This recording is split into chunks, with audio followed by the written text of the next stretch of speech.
join us on social media. All right, so we are now live. For those of you following the NDP on our social media platforms, we welcome you to Facebook and, of course, to YouTube. On the line with us, we have the Honorable Daniel Cummings. Let me make sure that I have him here with us. Mr. Cummings, you hearing me loud and clear? Very, very clear, Colin. Thank you very much. All right, and it's a pleasure having you here with us on the program today. The Honorable Daniel Cummings, ladies and gentlemen. All right, so let us get started. Mr. Cummings, normally I give you the opportunity for some opening remarks, whether it be some personal greetings or so that you would like to mention before we really jump into the meat of the discussion today. So again, welcome, and I allow you to do that at this time. Thank you very much, Colin, and good morning to our listeners and viewers to this important program. I thank God I'm able to join you today. Yesterday, it would not have been possible. I wasn't doing too well. I had to visit my doctor, and thank goodness I'm doing a lot better today. But I still need to have myself some necessary rest. But the situation in our country is such that it behoves me to make some statements as it relates to the state of our water supply and indeed even our solid waste management in St. Vincent and the Grenadines, with particular emphasis on the southern Grenadines. And having heard of the intended statement by my beloved CWSA, I am looking forward anxiously to hear what they have to say to the members of the public. But there are a number of matters that require some clarification and information for the listening public. Let me first of all, Colin, draw attention to something that has been happening in our country with respect to water supply for very many years. And it amazes me that up to today, Vincentians still get worried when it happens. I speak specifically of the presence of entrapped air in our water supplies that make it appear milky white. And the people get worried and think that it is an excess amount of chlorine in the water. This is a phenomenon that existed for very many years. Indeed, even while I was at the Water Authority, it was a regular thing among consumers. Today, I want, hopefully, to put that fear to rest and to inform the members of the public that if ever public water supply becomes white because of an excess of powdered, quote unquote, powdered chlorine, the chemical used from which the chlorine gas is extracted is a chlorine gas that does the work. If ever that were to be caused by the amount of chlorine, then things will have to go extremely wrong. And that is not within the realm of any possibility whatsoever.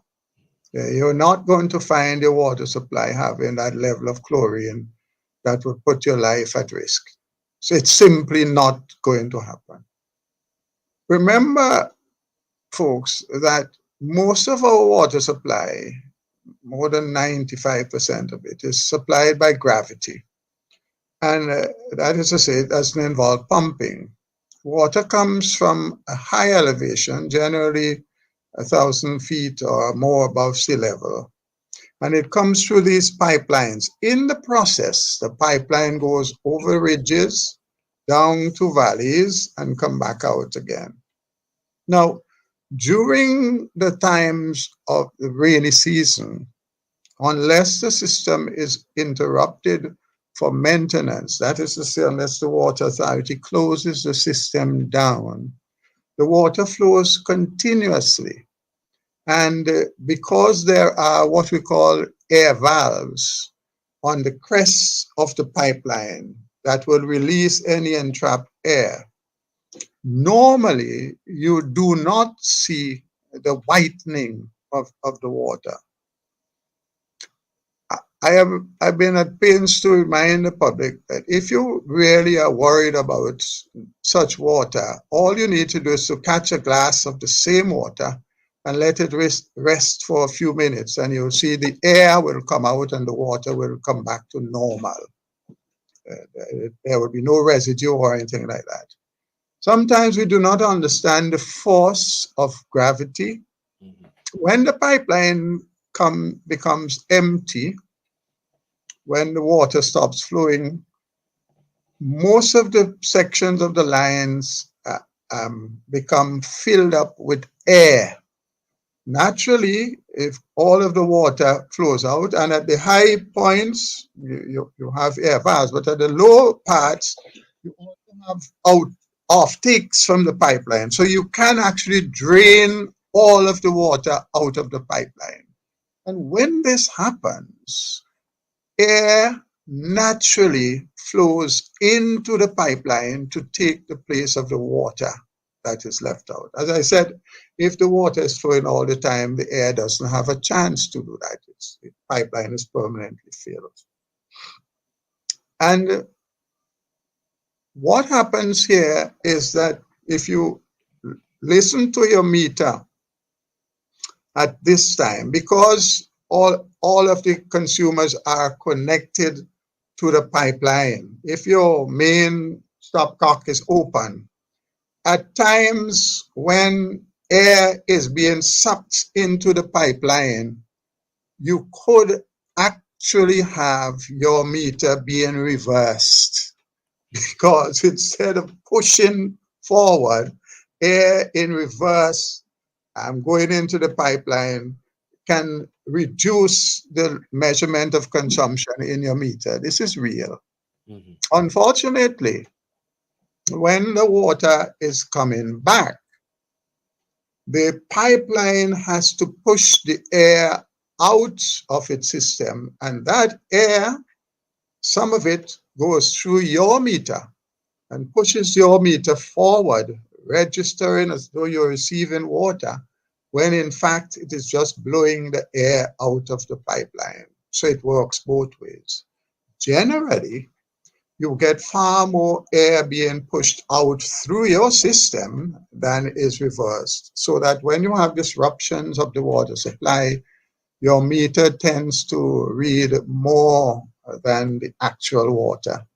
The more air is pushed out through your system into your meter and causes your meter to turn, although you're not getting any water.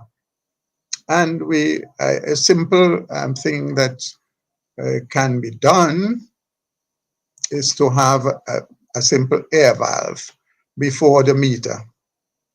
That is where you can allow the air to escape without going through your meter. And you can discuss this with the CWSA because you're not allowed to interfere with the line before the meter.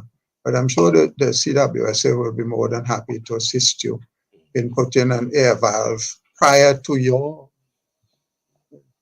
so that the air pushing through the system doesn't spin your meter wrong and cause you to pay higher bills, even at a time when your water supply is sometimes non-existent. So I wanted first to make that bit of clarification for the many persons who are concerned. And this is Colin, in the way we in the New Democratic Party function. This is public information. This is not taking sides on behalf of the consumers or the CWSA. We are simply trying to inform and educate the public about the blessings that we have in this country with respect to our water supply and the little pitfalls that can create little problems and how you can solve them. So that my initial attempt here is to allay the fears of the consumers who at this time have been experiencing and will continue to experience a lot of air entrapped in the water that causes it to look milky white. Because the CWSA has to be turning off and turning on the supplies, the air will get into the pipe and has to get out of the pipe, and you will be seeing quite a bit of that whiteness, which is just entrapped air. And indeed, it has absolutely no health concern whatsoever. The air entrapped in the water is not going to cause you any harm of any kind. The water quality will not be negatively impacted. It will be very good for your consumption.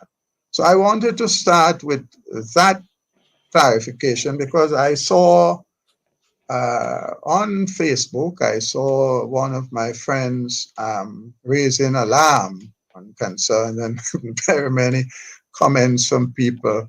And I thought it's helpful for me to explain the truth surrounding the whiteness of the water. But I move now, Colin, to the more pressing matter, the question of the intermittent supply of water from the CWSA during this, what is likely to be very extended and harsh dry weather.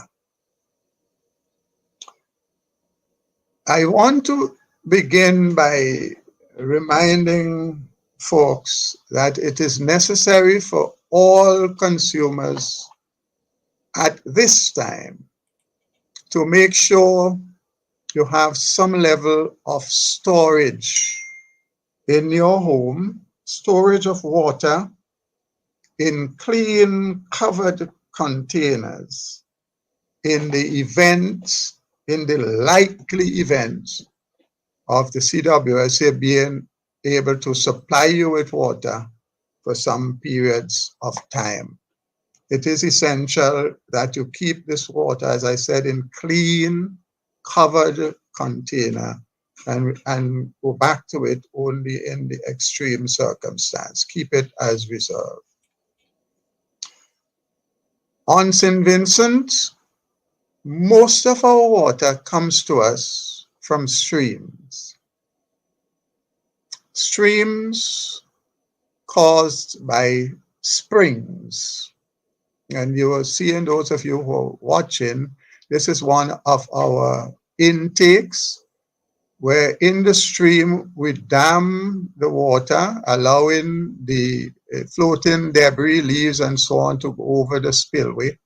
And at the side of that, we have our intakes where the water goes through the treatment process before it comes out to you. At this time of the year, you would not find this occurring at any of our intakes. And what you are viewing now is a slow sand filter at one of our treatment plants, with one of the chambers being emptied for cleaning. And this slow sand filtration process is a very effective mechanism that can remove the pathogens and a lot of the fine silts and other debris that comes in with the water. We in St. Vincent and the Grenadines have the largest slow sand filtration plant in the Western Hemisphere, the one at the Dalloway Water Supply. And that form of treatment where the water goes through sedimentation, settlement, then through the sand filter, specially prepared granular material at the bottom where the water comes in at the top, flows out through the bottom. And in both biological and physical treatment, that is to say by microbes working on pathogens in the water, biological treatment, and straining where any debris is retained by the sand. That treatment with once the water into the slow sand filter is of a certain quality, that is, it doesn't have too much sediments, it doesn't have too much mud. If too much mud simply will clog the filter easily. So there's some level of pre-treatment required for settling out, especially when you have clays, etc. Once that is done, that slow sand filter works very, very effectively to give you a top class quality of water. And of course, the CWSA will use some amount of chlorine um, just um, into the storage facility because it takes a while for it to act, so that that chlorine comes through the pipeline and into your homes. The just sufficient chlorine is put so that if in the pipeline or at the storage tank there is any further contamination, the chlorine acts to kill these pathogens off before it reaches you. And if at your home you detect a small amount of chlorine to the point where you may even smell it, that says that the water is indeed even safer because there's not sufficient pathogens to use up the chlorine. If there are germs in the water, the chlorine will kill them off and there will not be any chlorine. So the presence of a small amount of chlorine, in fact, the Water Authority tests the water distributed to you at various stages, when it leaves a treatment plant, when it's in the distribution system, and when it reaches your home, to see the level of chlorine getting into your home. It is good, generally speaking, if there's a small amount of chlorine left in the water, what you call residual chlorine, because even in your homes, there can be contamination. So that level of chlorine is intended to be safeguard for you. If there's any further contamination, that the water will be treated by the chlorine. And that takes me back to what I was speaking of earlier. You will never find a level of chlorine in your water for you to be of concern about your health. The Water and Sewage Authority takes particular care in the training of the folks who administer the treatment and the monitoring of the system all the time, in conjunction with the Ministry of Health. This exercise goes on. The Water Authority takes this responsibility very seriously. There's never been any change in that. You don't ever have to worry about the quality of the water coming from this institution. The staff is always on the ready. They're constantly being trained, they're monitoring, and they know how important their roles are, and they live up to that. So there you have it.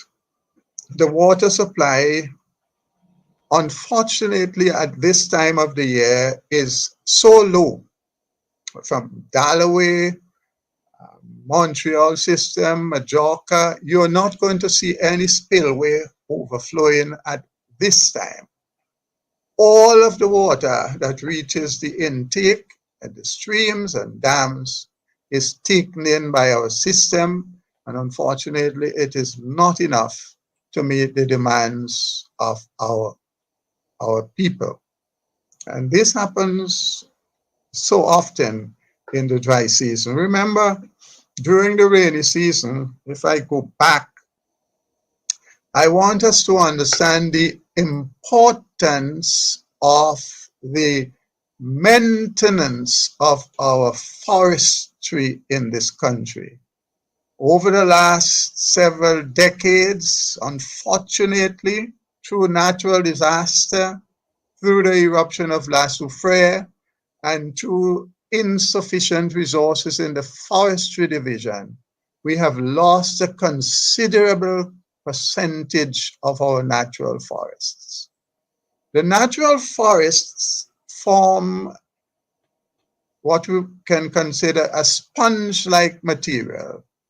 The leaves and twigs falling from the trees when the rain falls from the branches onto the ground you do not get the erosion of the soil, but instead the water is allowed to trickle into the soil. And that water then goes, it penetrates into the earth to recharge the what we call the aquifer. It is from these aquifers that our springs are generated. Water has to go into the ground, and at some convenient point where the material in the earth is water resistant, then the water cannot go down anymore. For example, when you have certain types of bedrock overlain by granular material, the water fills the granular material and it comes out at a point where that layer meets an impermeable layer, be it clays or be it solid rock. And that is what forms what we refer to as springs, where the groundwater seeps out and these springs form streams. And there's where we get what we call our river source of water throughout St. Vincent's. Now, at this time of the year, we are taking from the groundwater, but we are not replenishing enough by rainfall. And any further period without rainfall can see us getting to the point where the streams almost dry up. Indeed, in the Montreal catchments, it is not unusual to find several of the small springs being completely dry at this time of the year. Now, I'm giving you all of this so you can understand that this is nothing new. This is a phenomenon that has been in existence for very many years. We have always thus far been able to meet the needs on the mainland through some innovative mechanisms for switching supplies. In other words, for those areas where we are better served, we switch to get water transmitted to areas where we have almost drying up or significantly reduced flows. And the Water Authority now has the ability to do significant amount of interlinking. That is to say, water from Dalloway, for example, can go very much on the windward side, and the major system on the north windward side, central windward side, can come down into Maraqua, etc., etc. The leeward side, the main supply is up north, and that water reaches as far, it has a possibility of reaching as far as Layou, because the Big Gut Spring would also be affected at this time of the year. So we have these mechanisms of connecting. But I want to come to the solutions. My friends, for a long time, the CWSA has failed to invest in capital expenditure to address this and other problems. If one takes a look at the capital investment made by the CWSA over the last 2 decades, specifically, you will see a significant decline in the capital investments. The CWSA seems to have been more interested in the bottom line. If you simply roll over, you pay the debts that you have, and most of those debts have been paid off a long time ago for the quality investments in Galloway and other places during the time of the New Democratic Party. Those debts have long been paid. So the CWSA finds itself with having very little to pay in terms of debt, unlike when we started off under the New Democratic Party regime in the 80s. The debt level is quite insignificant.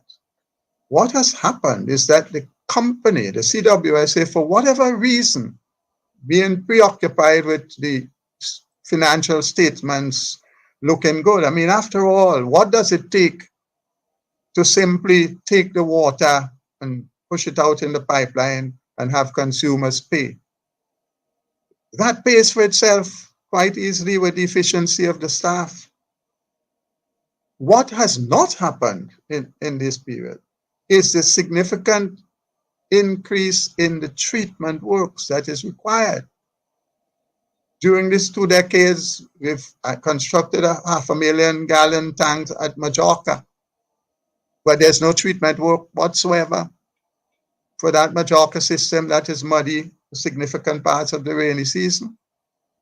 Cumberland, a major system, likewise, treatment works are woefully short, and we all continue to get those problems during the rainy season, where the quality is not what it ought to be in today's age. St. Vincent and the Grenadines cannot continue with this kind of water supply. It is not any longer acceptable for the Water and Sewage Authority to say to the people, sorry, because of the drought, we cannot supply you with water. And so some parts of the population will have to go for several hours without water. And I dare say, if this dry season gets out of hand, it will be some parts of the country going for days without water. And we have to be mindful of that. That's why I urge people to look seriously at having storage in your home. That is unacceptable. The solution to this drought problem that will be with us for the foreseeable future is relatively simple. I spoke to you earlier about using our groundwater.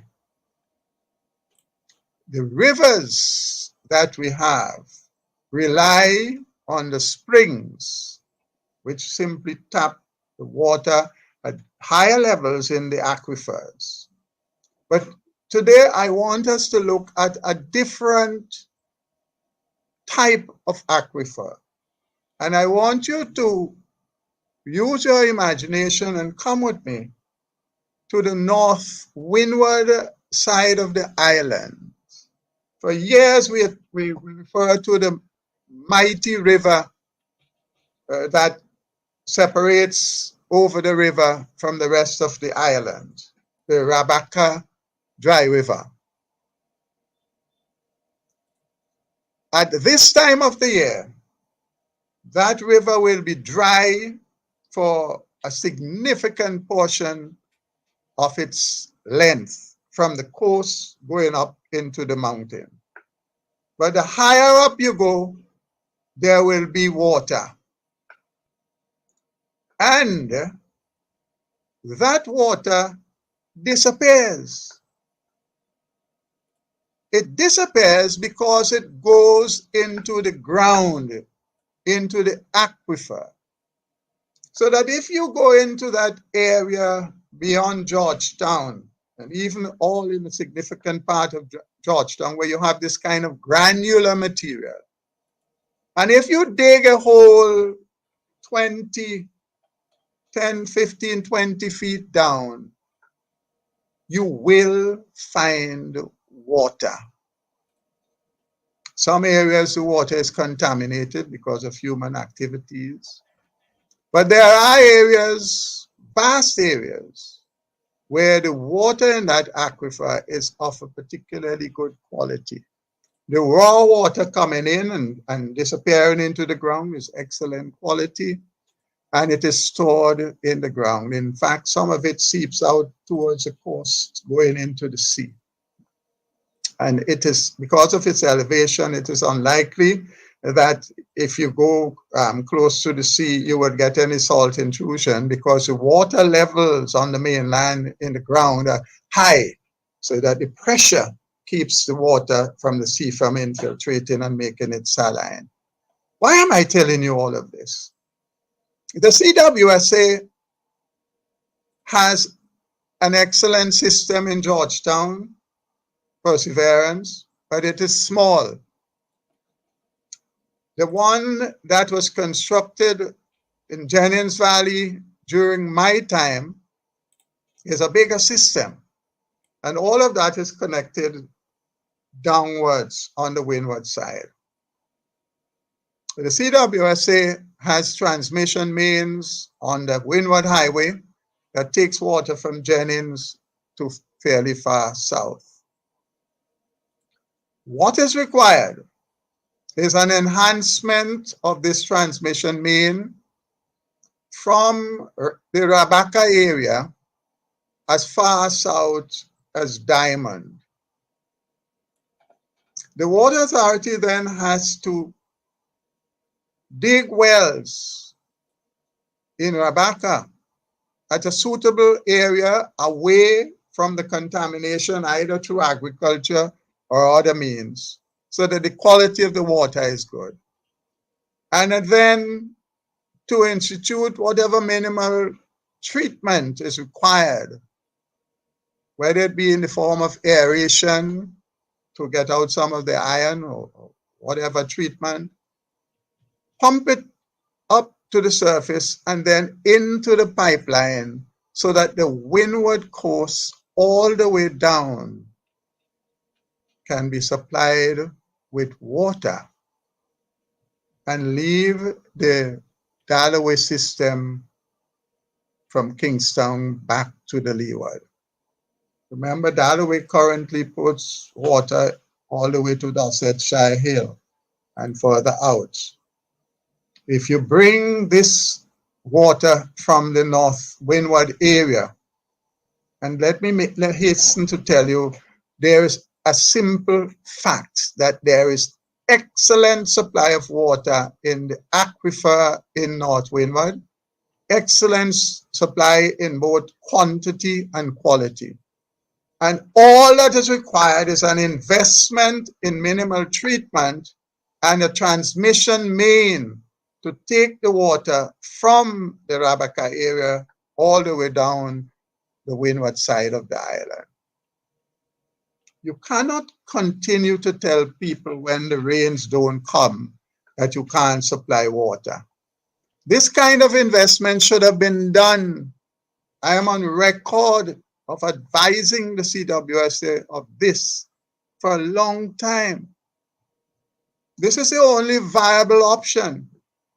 There is limited amount of groundwater in the Marica Valley.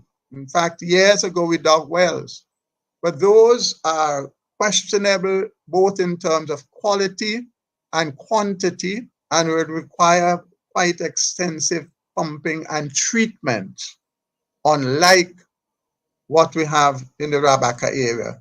The wells out there will be much shallower. The quantity of water is significantly more, and the quality is very much better.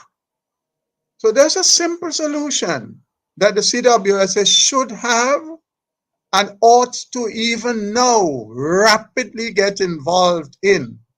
Because even in the short term, as this dry season is going to be drastic from all reports, the Water and Sewage Authority ought to at least dig exploratory holes now, do testing of the water and measurements, and run the necessary connecting mains and look at the power supply to be able to pump water from the ground into the system, even if you connect it into the current transmission system. It will help significantly to alleviate the suffering of our people in this country. So as a short-term measure, the Water and Sewage Authority can invest in a few wells and the transmission main from wherever the wells are to link that system to the transmission mains that exists on the windward side of the island so that people can have improved water supply. I mentioned Montreal.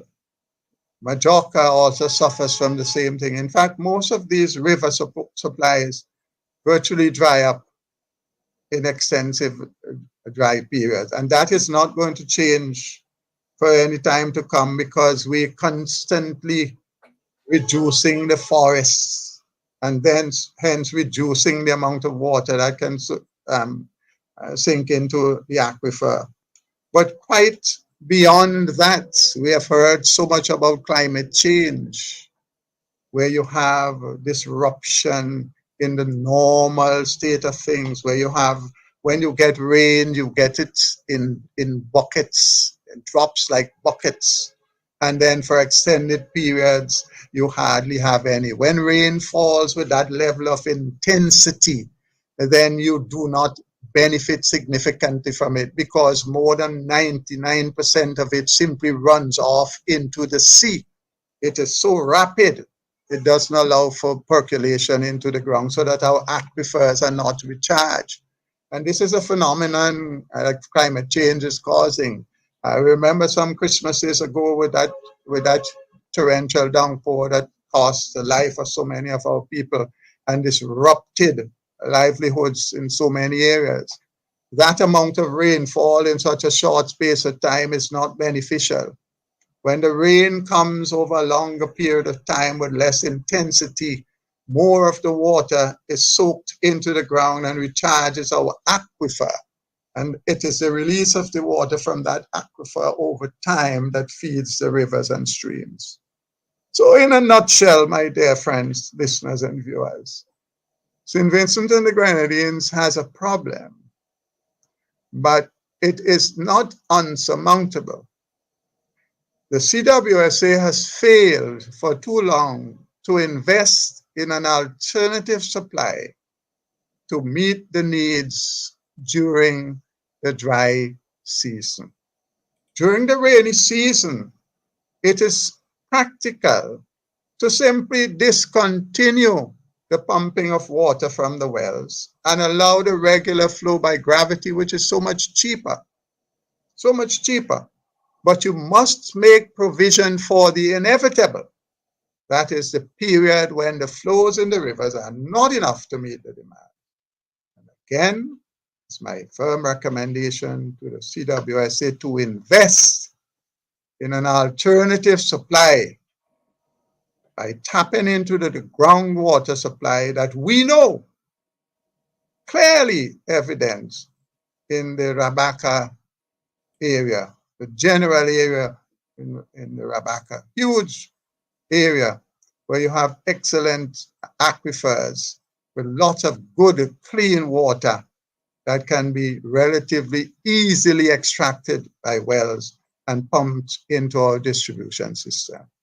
Again, I make that plea to the CWSA through the Minister of Health to get the necessary financing to prepare for this particularly harsh dry season so that the people of this country can be spared the serious problems that can ensue from not having a reliable supply of water at this time of the year.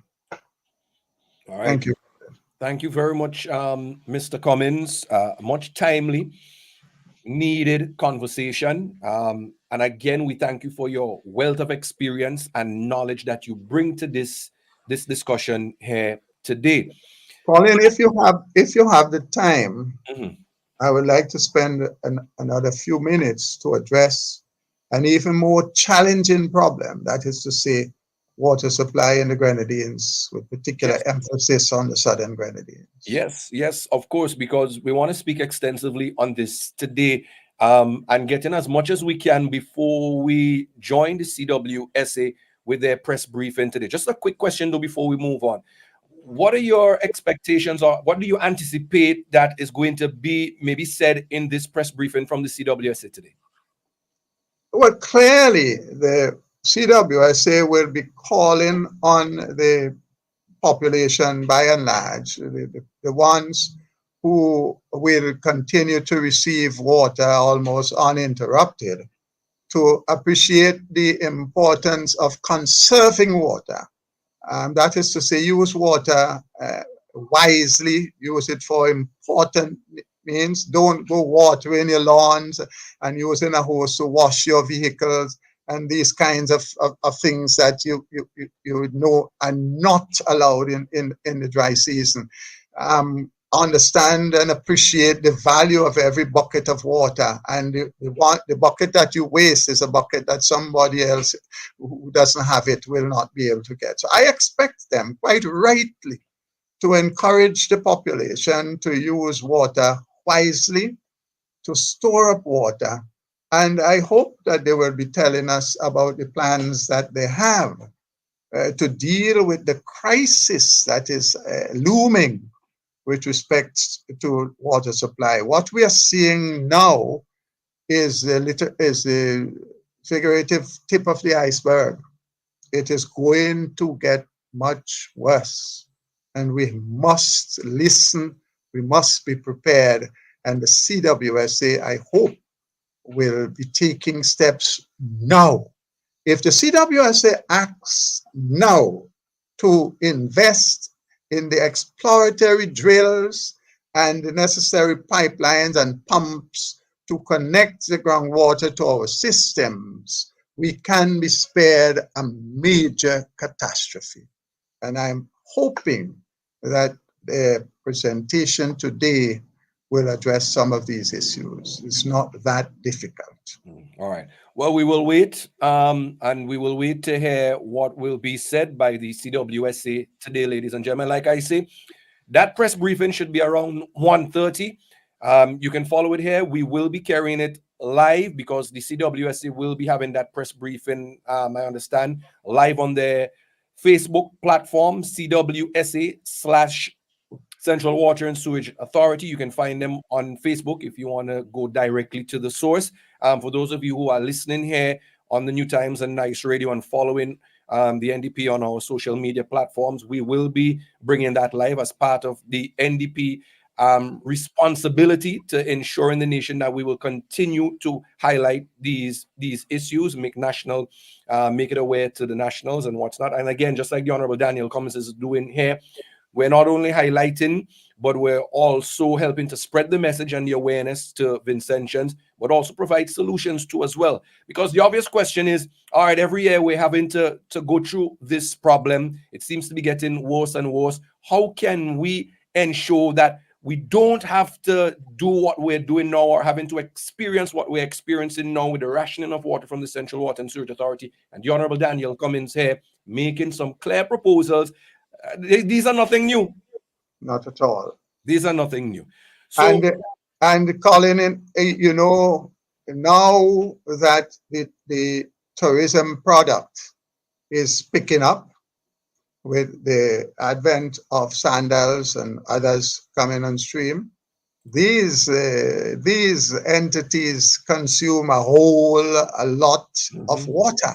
And the government will be faced with a dilemma. Which is it going to prioritize water to the hotels where they have guaranteed income and sacrifice the people of this country? Those are the questions that will be faced if we do not look at alternatives. There's no reason why we should have the situation where you have to choose between supplying our population and supplying major hotels. The government ought to deal with this matter as a matter of urgency. All right. My phone has been ringing off the hook, so I just want to take a call quickly. Let's see who we have on the line. Caller, hello, welcome. Good morning, Colin. Good morning, Mr. Cummings. Welcome. Good morning. I talking about a bus on Robinson Hill. It have a bus most for a long, long time by a pipeline here bus, and we can't get anybody to come and fix it. We tell somebody we see anybody come.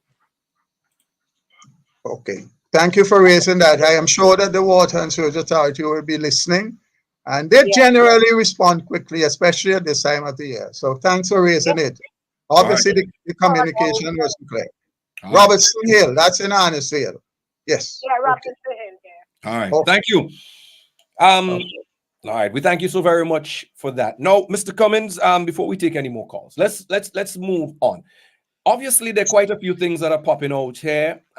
You raised the issue again of water supply, the impact that the residents of the northern and southern Grenadines have to deal with when it comes to water supply and solid waste management. We're seeing those two issues obviously right now rearing its head. How important it is, and how, or should I say, how bad it is in terms of the water supply in the Grenadines, and how can we solve that problem and the issue of garbage disposal, solid waste management?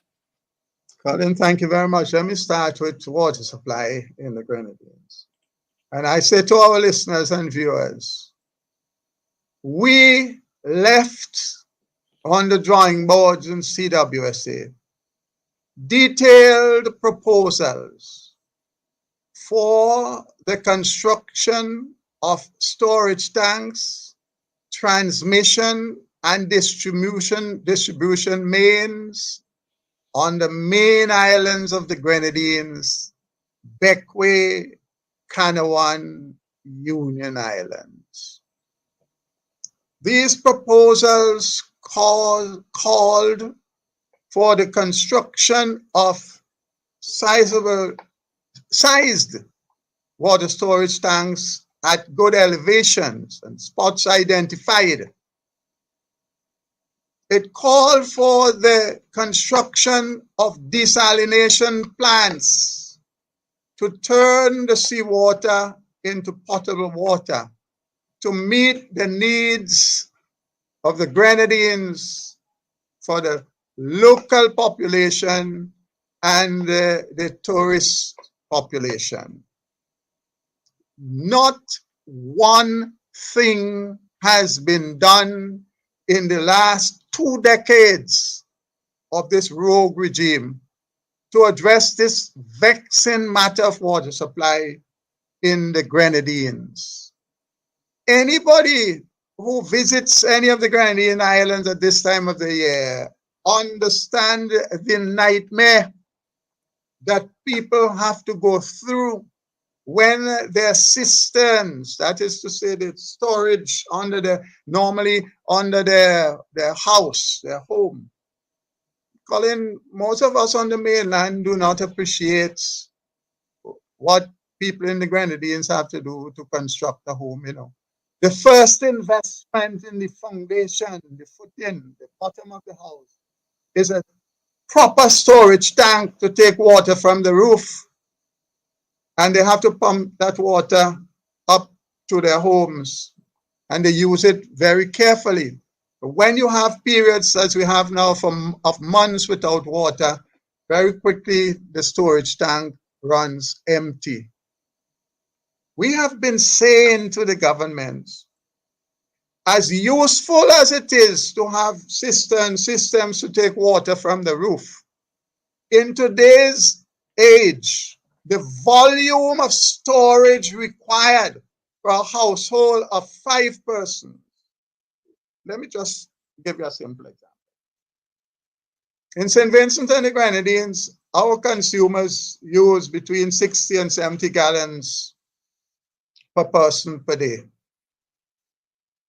So you take a household of 5 persons, mother, father, 3 children, 5 of them. And let's conservatively say 50 gallons a day required. Bathing, washing, cooking, all the household needs.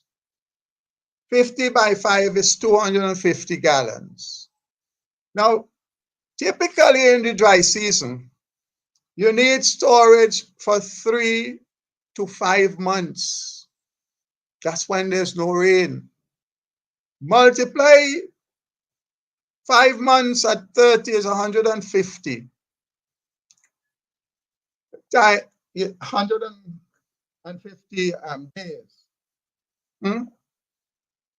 Times 250 gallons per day. You would understand how many tens of thousands of gallons of water is required to be stored to meet this basic demand during the dry season. It's a huge investment. 100,000 gallon storage is not cheap. Most persons are able to construct at a maximum 25, 30,000 gallons of water under their home. Sizable as it sounds, it is inadequate. So that is not a viable option. It is very costly. And then it only takes one mishap for you to have to lose all of that water. If the construction is not good and it leaks, or as can easily happen, some contaminant gets into the water and you have to flush it out. That's not a solution. What we have been asking this government to do forever is to recognize, as the rest of the world has done, if you go in the Grenadines to the islands owned by Grenada, Carriacou and Petit Martinique, you will find that there are effective public water supply systems on those islands where they treat the water from the sea and supply it to the population and to the tourists. What is amazing, Colin, is that the technology for turning saline or brackish water into potable water, in other words, to treat salt water and make it palatable, the technology has been improving so steadily that what it costs today is a third of what it cost 15 years ago in terms of energy requirements. And every day that is improving. Desalination is practiced all over the Caribbean, very effective.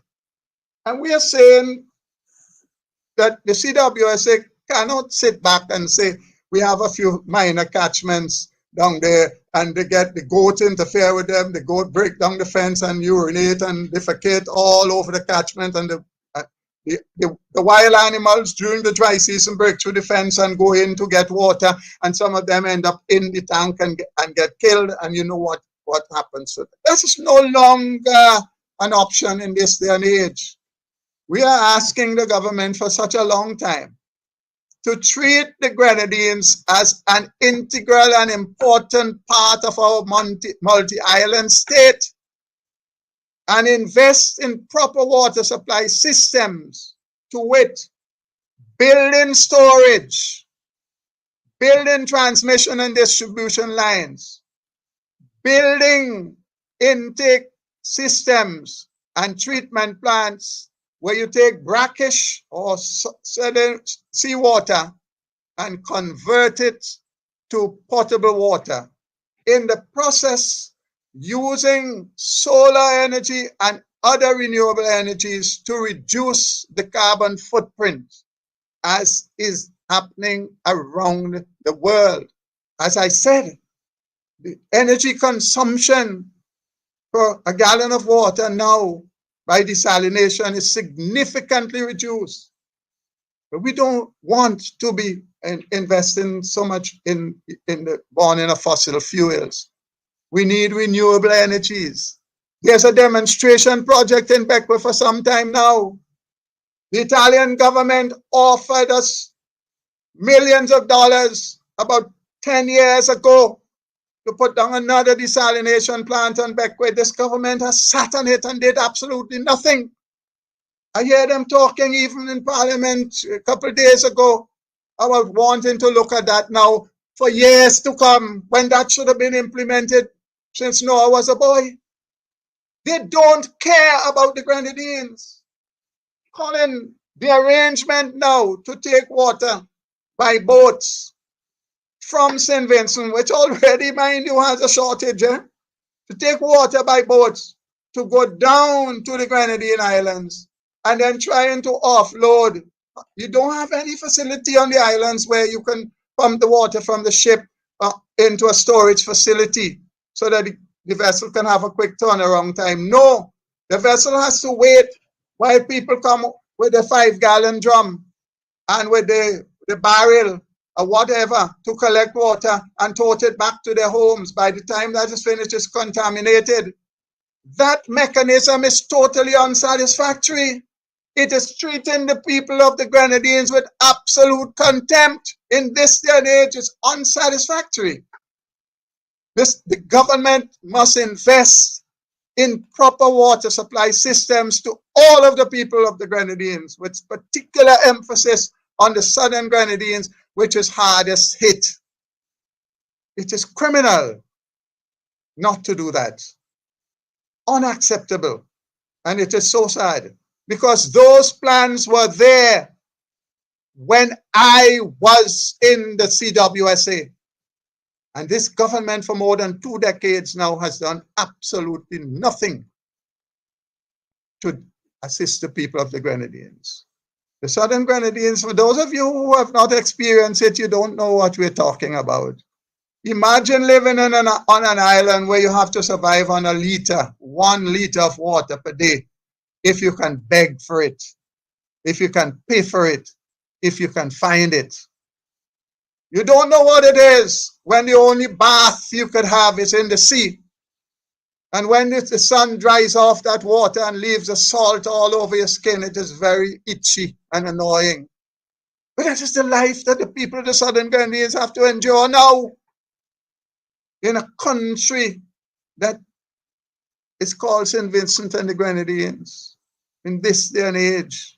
Unacceptable.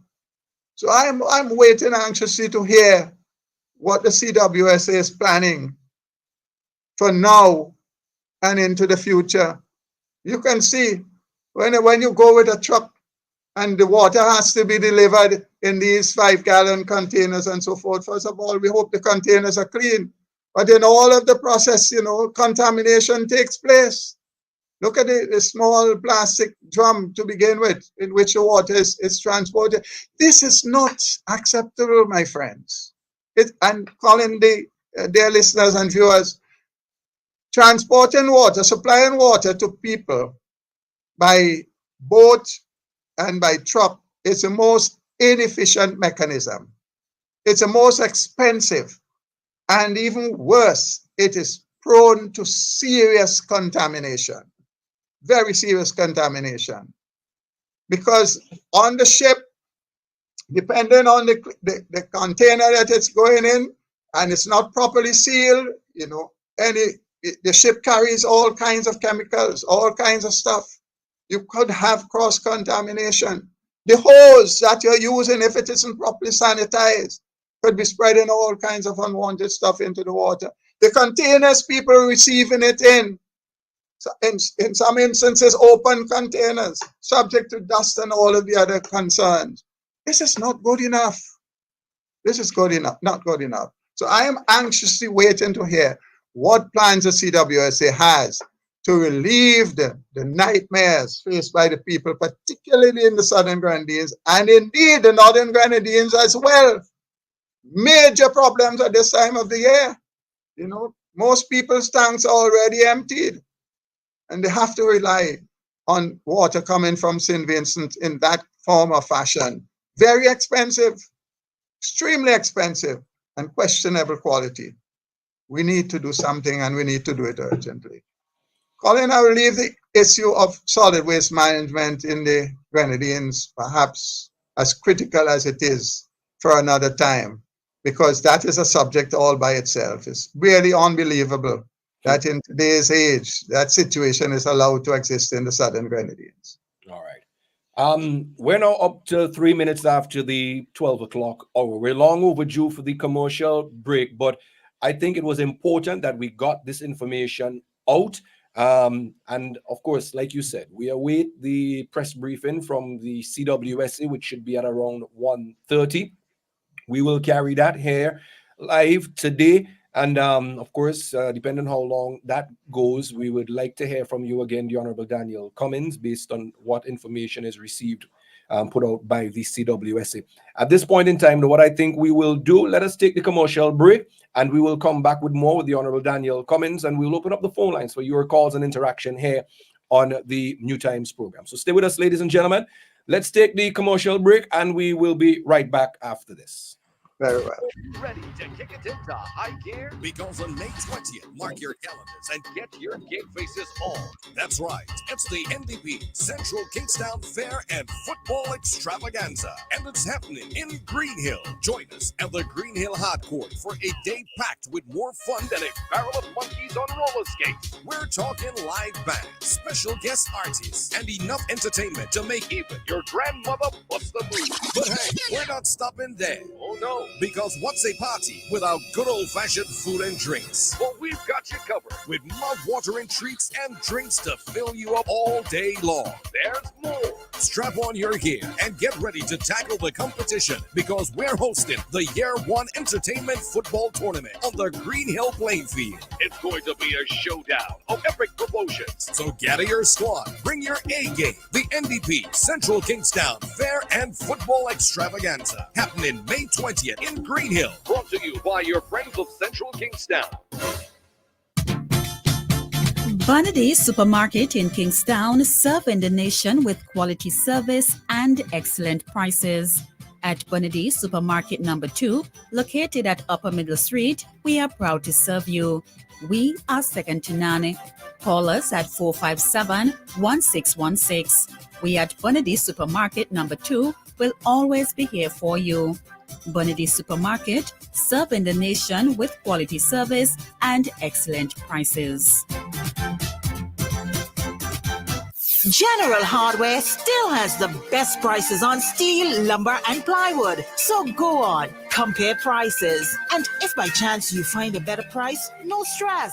Just talk to the General and they will beat that price plus give you special priority delivery. Yes, General Hardware offers free island-wide delivery on most purchases, so you never have to worry about getting your goods on site on time. Plus, shopping at General Hardware is a pleasant experience with friendly, knowledgeable staff always ready to serve. What more could you wish for, huh? So come to General Hardware for proper service, lowest prices, free delivery, and see why nobody beats the General.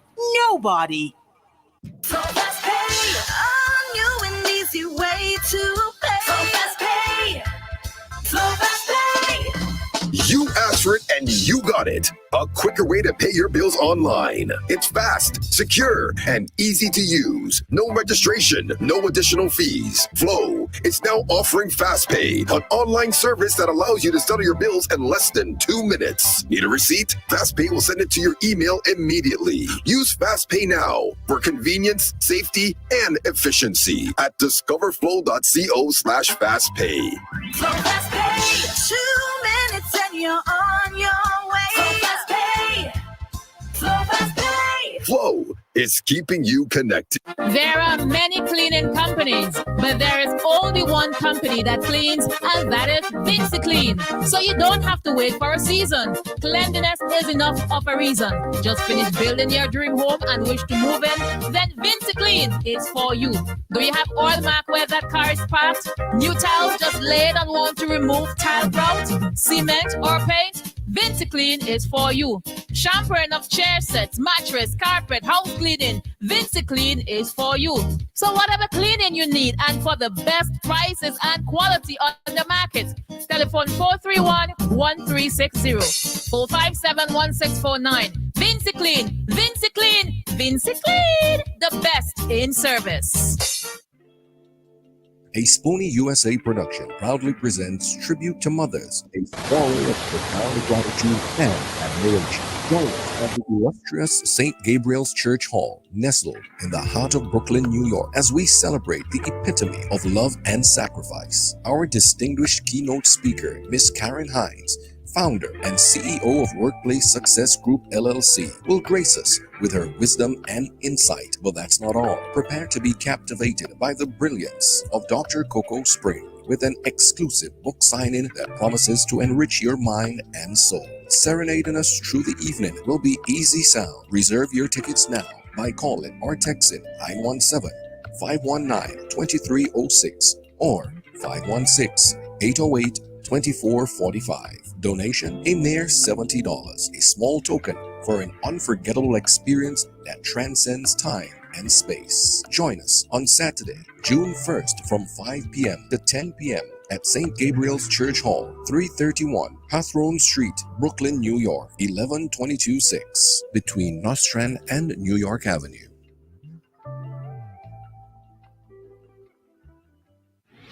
Get dinner and candles alight, popcorn for your movie night. One stop and get it right. It's that good. We've got what you're looking for. All the brands you love and more. Get everything at Massy Stores. Massy Stores is where you wanna be. We take care of you like family. We do all that we could to treat you like we should. It's that good, it's that good. That good. When you shop at Massy Stores. That good. Massy Stores, our family serving your family.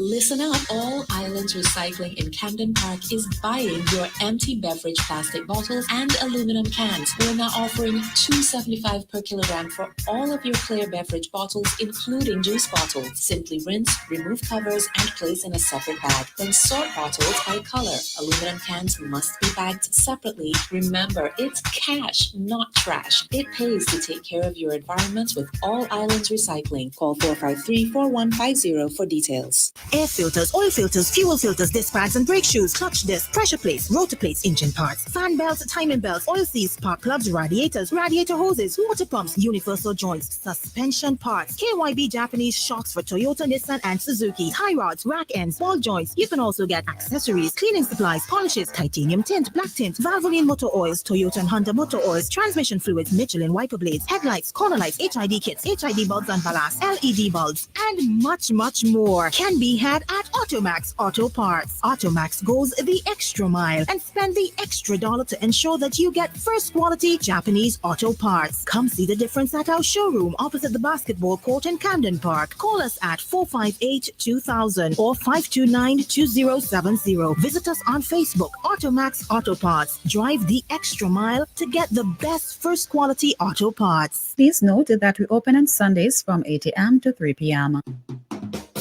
CK Graves and Company is the number one supermarket. 100% intention. The Intention Supermarket. We've got more of what you're looking for in multiple locations to serve you more and more.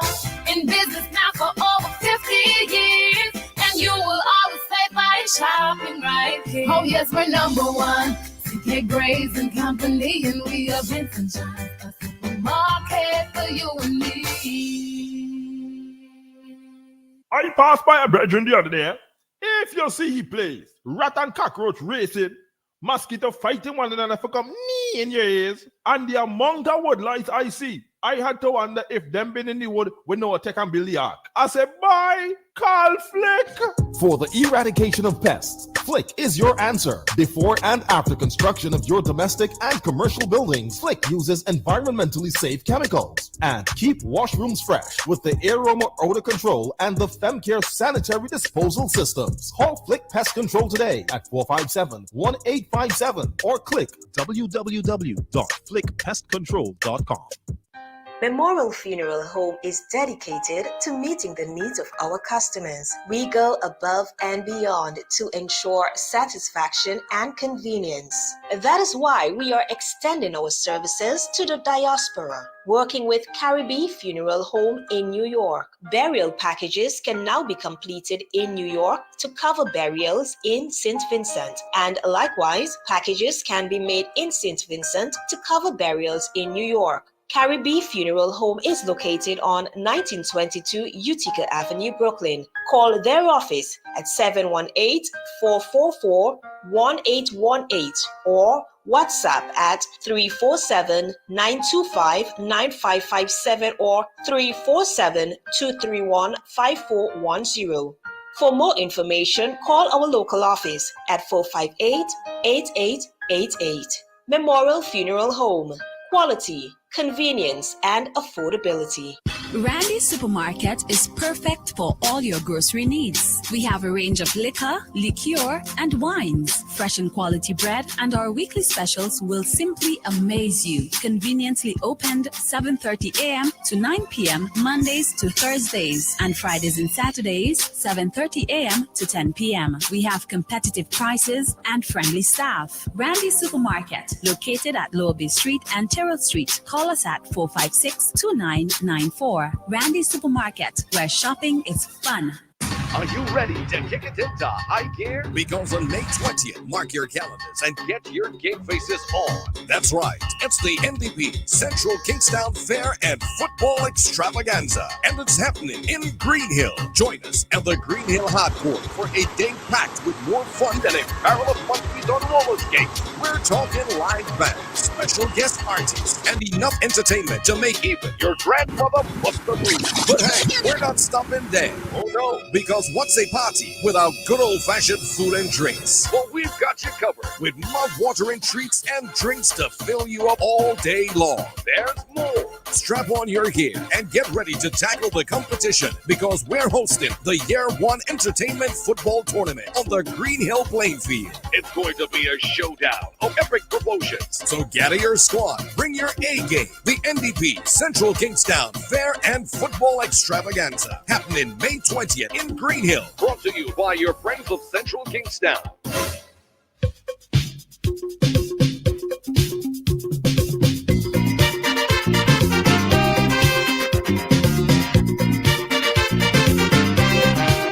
We want a change.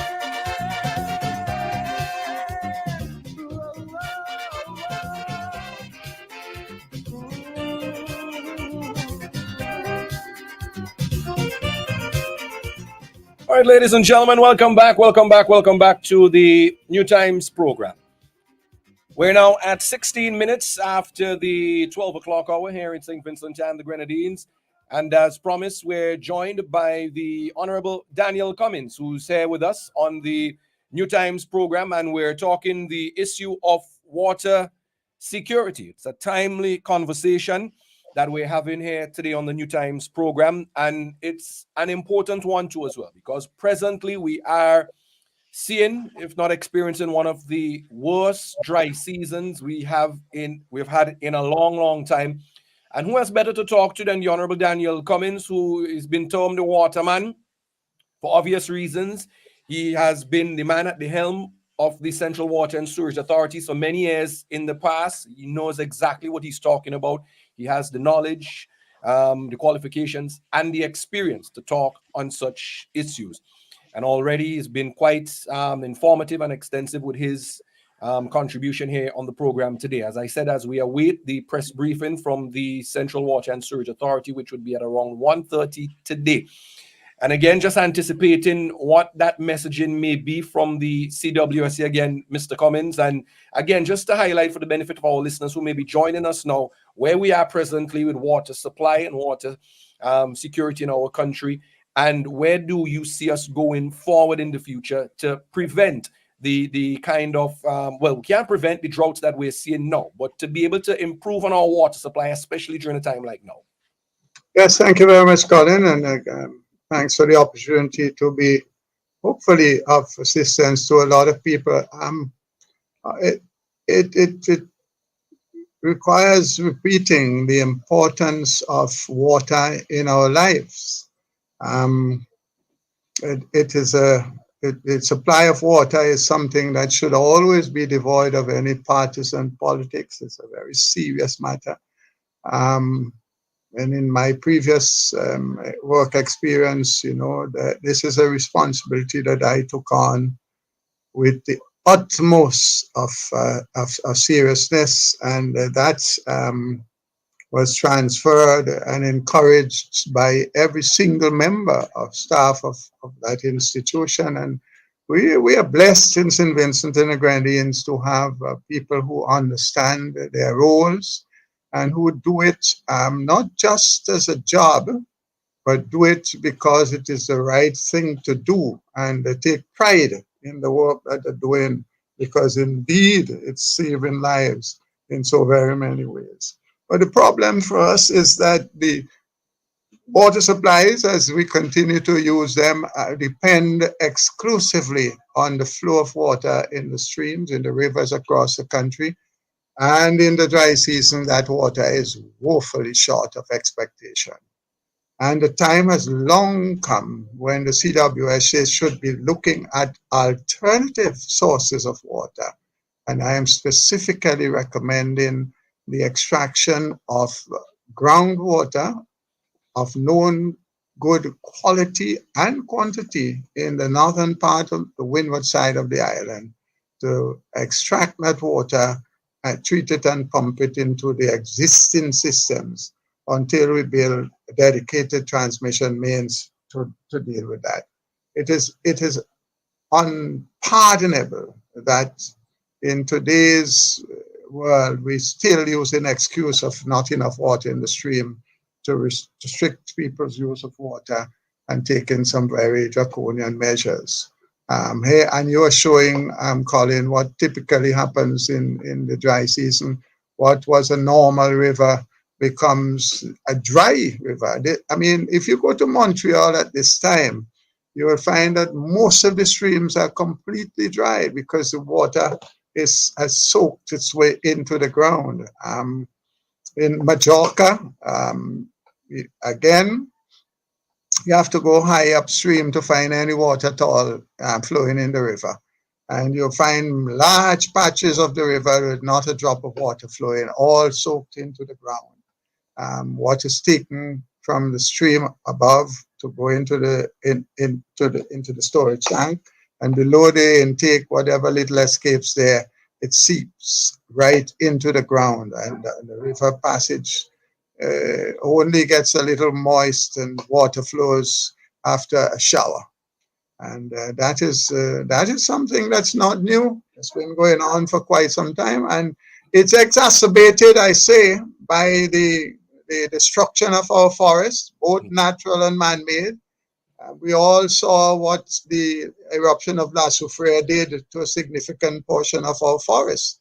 Thank goodness the soils are such that a lot of the plants have come back, but it takes quite a while for the trees to come to the stage where they can improve the catchment area and allow for more water to infiltrate. But we ourselves have been wantonly destroying a lot of our natural forests, and that is something that we must pay attention to. In some areas, including upstream of the intakes, there is some work being done by wildlife, Tattoo and Company. They borrow a lot into the soil and bring out a whole set of dirt, which gets washed into the stream time to time, and they create other problems. And so these are things that forestry has to work closely with the CWSA to reduce the population of some of these species that really negatively impact the catchment area. So there's a lot of work. I mean, during my time, the relationship between the CWSA and the Forestry Division was extremely close because we recognize the importance of the work that they do to make sure that the forest is preserved, and so we are able to get water.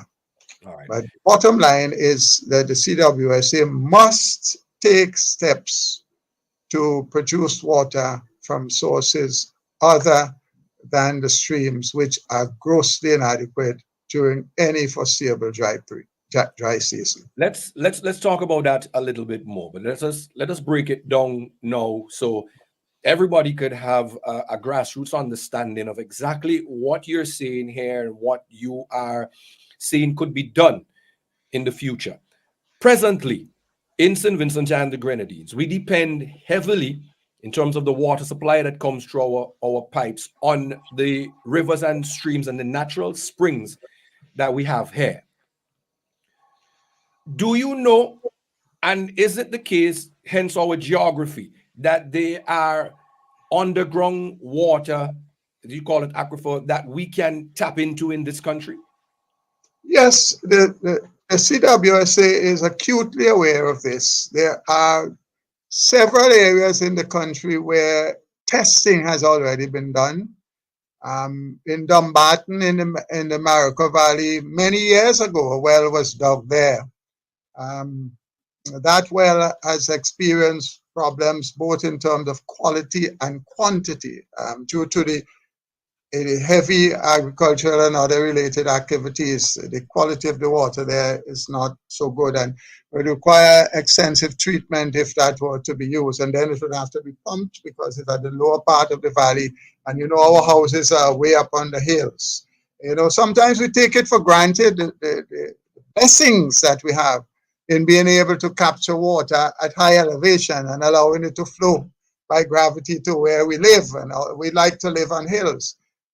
If you have to pump water out of the ground, it starts at the lowest elevation, then you have to pump it into the pipeline and with sufficient force for it to reach into the homes where we are on top of the hill. But there are mechanisms that you can use to enhance that, including using some form of natural power, solar and otherwise, because electricity is not cheap here. All right, let me go ahead, finish. Yeah, no, as well saying that and there is a huge body of water in the northern windward part of our country. Some limited exploration has been done, but the naked eye can help geologists and hydrogeologists to understand the vast resource that we have in the area of Rabaca and surrounding areas, because significant flows of water exist at high elevation, which quickly disappear into the soils, feeding that aquifer in the whole area. So that if at some lower elevation you dig a hole, you are going to find tremendous amount of fresh water in that area that can be exploited.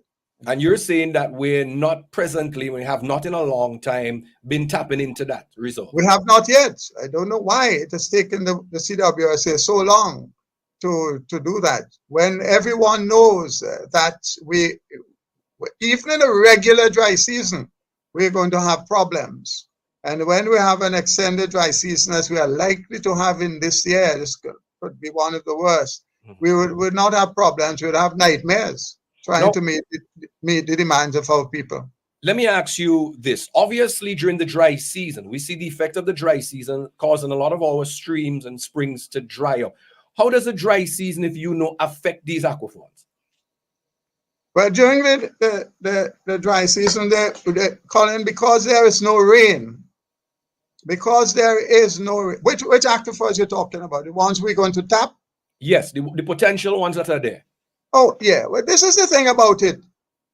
The springs that feed the rivers. And your question is very, very vital because, you know, I just take it for granted, but Colin, give me a minute. Let me just explain to our listeners.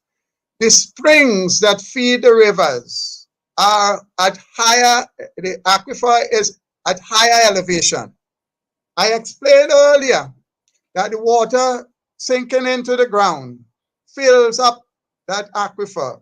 But those aquifers at the bottom, you have an impermeable layer, a layer that doesn't allow water to pass through, so that the aquifer is perched at a higher elevation, and wherever the opportunity comes for the water to come out, it does so where it meets the impermeable layer. And in the dry season, that finite amount of water runs out to the point where that aquifer is empty. And so the springs have no more water to yield until rain start to come to recharge it. The aquifer I am talking about now, where we should be exploring, are at lower elevation, below ground. You have to go down, and in the Rabaca area, I would suspect no more than 5-10 feet below the surface to find significant volumes of good, clean water. That is there, and that is not going anywhere. Some of it flows out to sea, but that significant volume of water remains there, and it is available for use throughout the dry season. And usually, Colin, when in countries that rely on groundwater, they normally have to go down sometime as much as 100+ feet before they meet good clean water, and they have to pump it up, treat it, and then pump it into the system. In Georgetown, this aquifer sits at not so deep. It is there and relatively easy to extract. So we are blessed. It is from a water production point of view, it is fascinating because the raw water quality is good. The aquifer is quite permeable and it's not so deep. You have to drill before you meet this pure water. So it is really a gold mine in terms of water production. And easily exploited. And that would obviously now take up the slack where our rivers and streams are not able to supply the necessary water that is needed during the dry season like we're seeing now. Correct. This could more than meet the deficit. This can more than fill the gap. How difficult would it be to extract this water and make it available to customers? Colin, it's really not that difficult because the CWSA has very little exploratory work to do. And as I say, you're not drilling. I mean, when the government wasted, for example, the millions of dollars in the boreholes to do geothermal, they didn't just go down a few tens of feet, you know. They drilled way, way, way down, hundreds of feet into the bedrock. That's extremely expensive. We are talking about drilling in the aquifer, which is made up of loose granular material, sand. So drilling in that area is relatively simple and easy. And you simply have to put in a screen, connect up a pump, and take out the water. Very, very basic. From an engineering point of view, it's ABC, quite honestly. And there are lots of companies in the region that would come in, and I'm not sure that we have the expertise locally because we're not known for drilling. But it is not an expensive undertaking at all, and it can be done. All the other Caribbean countries, you will find local expertise in drilling. Most of them, Trinidad and Tobago, have them by the dozens because wells are dug on an ongoing basis all over that country for the production of water, both by WASA and by private individuals and firms. St. Kitts, as an example, similar to us, they have expertise in whaling. But Barbados, all over, they depend on drilling water and pumping water from the grounds. So several Caribbean countries, well, drilling is the norm. It's not difficult technology, and it's easy, very easy to implement. All right, let's talk a bit about desalination plants, because we've been hearing a lot of the water supply, especially in the Grenadines. But surprisingly enough, we're not hearing much of that conversation from the other side. How much do you see desalination plants alleviating the problem of water supply, not just maybe in the Grenadines, but also on the mainland, especially during times like now during the dry season? Colin, you know, it's really ironic because the Grenadines' water supply should not be a difficult thing at all. Most of the homes in the Grenadines have invested substantially in good storage. And how that becomes helpful is that if you go in, for example, to use desalination and using solar power, because during the day when the sun is shining, you can maximize your production from using the solar energy, because at night you don't have it. Then the Water Authority can store excess water in its own public storage, but the consumers also can be filling up their tanks during the day so that at nights they don't have to, when the desal plant is not working, they have resource to draw on. So that the Grenadines, because of the investment the people of the Grenadines have made in their own homes of building really expensive storage tanks under their homes, this is the majority of people. And the need for public storage is to address the needs of those consumers in the Grenadines who do not have storage. A lot of people as well on Bequia and all of the islands who do not have adequate or proper water storage, and so they rely on little plastic drums or some of these black drums that are not enough for their regular use. So the public storage has to be there as a backup when there's something wrong with the plant or not enough power or what have you. But the Grenadines water supply problem is an relatively easy one to solve, you know. And there, when you come to treating salt water, on few of the islands, you don't have to take the very salt water from the sea. There are brackish springs, few of them, that you can use to convert to potable water. And you can imagine it takes far less energy, far less cost to convert water that is not as salt as the sea water, what is called brackish water, to convert it into potable water. It will take less energy. So those sources can be used first. Granted, on the Grenadine Islands, there are not many sources like that. There are a few, however, that can be exploited, of brackish water that you can convert to potable water using far less energy than if you take the water straight from the sea. And of course, taking water from the sea, you have to be careful where you take the water from to make sure the raw water quality meets certain characteristics.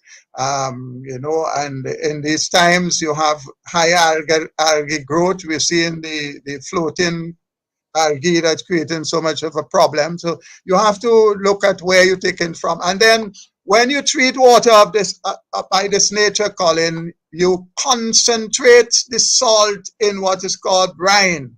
When you take out the salt, the water, wastewater from the plant is very salty. And you have to get that out into the sea in an area where it can be recirculated rather than intensifying the salt content near shore. So these are all technicalities with respect to constructing a desalination plant. But as I said, the technology and the experience of the island is commonplace. It's really routine now. All right, I think we have a caller on the line. I don't know if the caller is still there. Holding caller, you there with us? Good day. Good day. Anthony Stewart from Union Island. Welcome. Glad to have you.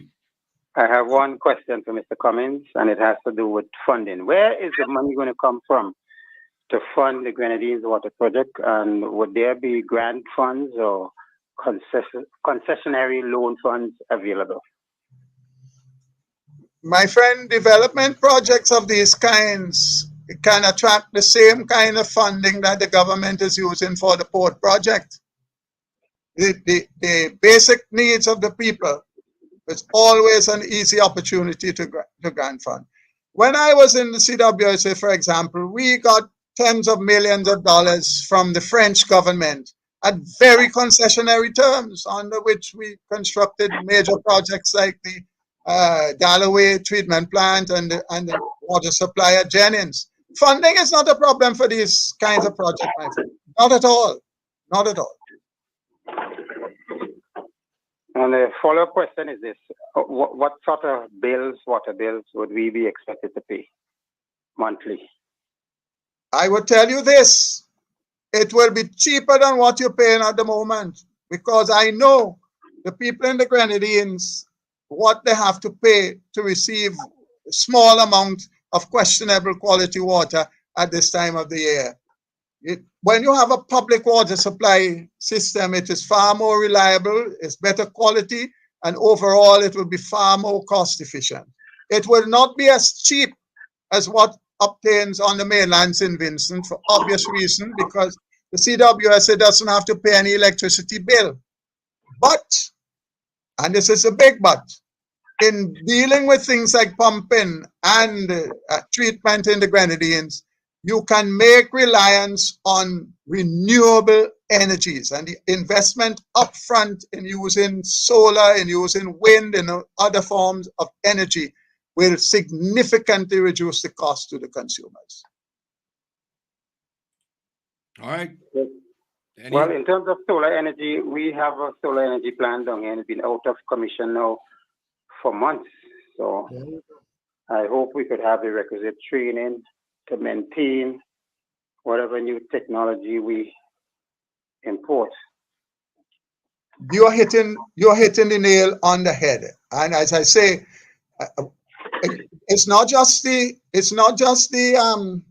maintaining the solar energy plant. The desalination plant requires very careful treatment, maintenance to make sure the cartridges are replaced and all the maintenance work that goes into that. People have got to be trained and equipped to be able to make sure you don't have breakdowns. But I tell you, as I said again, this is very commonplace throughout all of the islands. The Water Authority simply has to train people and give them the necessary resources to be able to service the facilities. Yeah. All right. Okay. Anything else you want to add, caller? No, that's it. All right. Thank you. Thank you for your intervention. You know, Colin, who feels it knows it. Living in the Grenadines is a tremendous challenge, God's gift to us. But we must do better. We cannot accept what passes for the public supplies in the Grenadines at the moment, where you counting it a favor to send down a truckload of water that can't even supply one day's needs for the people. That's unacceptable. I think totally unacceptable. I think we have another caller on the hold. Caller, you're there with us? Hello, caller, you're live. Okay. All right. Well, I think we lost that caller. Let's take another one. Let's see who we have. Caller, welcome to the program. Hello. Hi, good afternoon, Colin. Good afternoon. How are you? Good? I'm good. Hi, Mr. Daniel Cummings. How are you doing today? Good. They sound like a Bayesian call. God bless Mr. Cummings, here, just want to beg you up and continue doing the good work that you're doing. And, and you have the people at heart.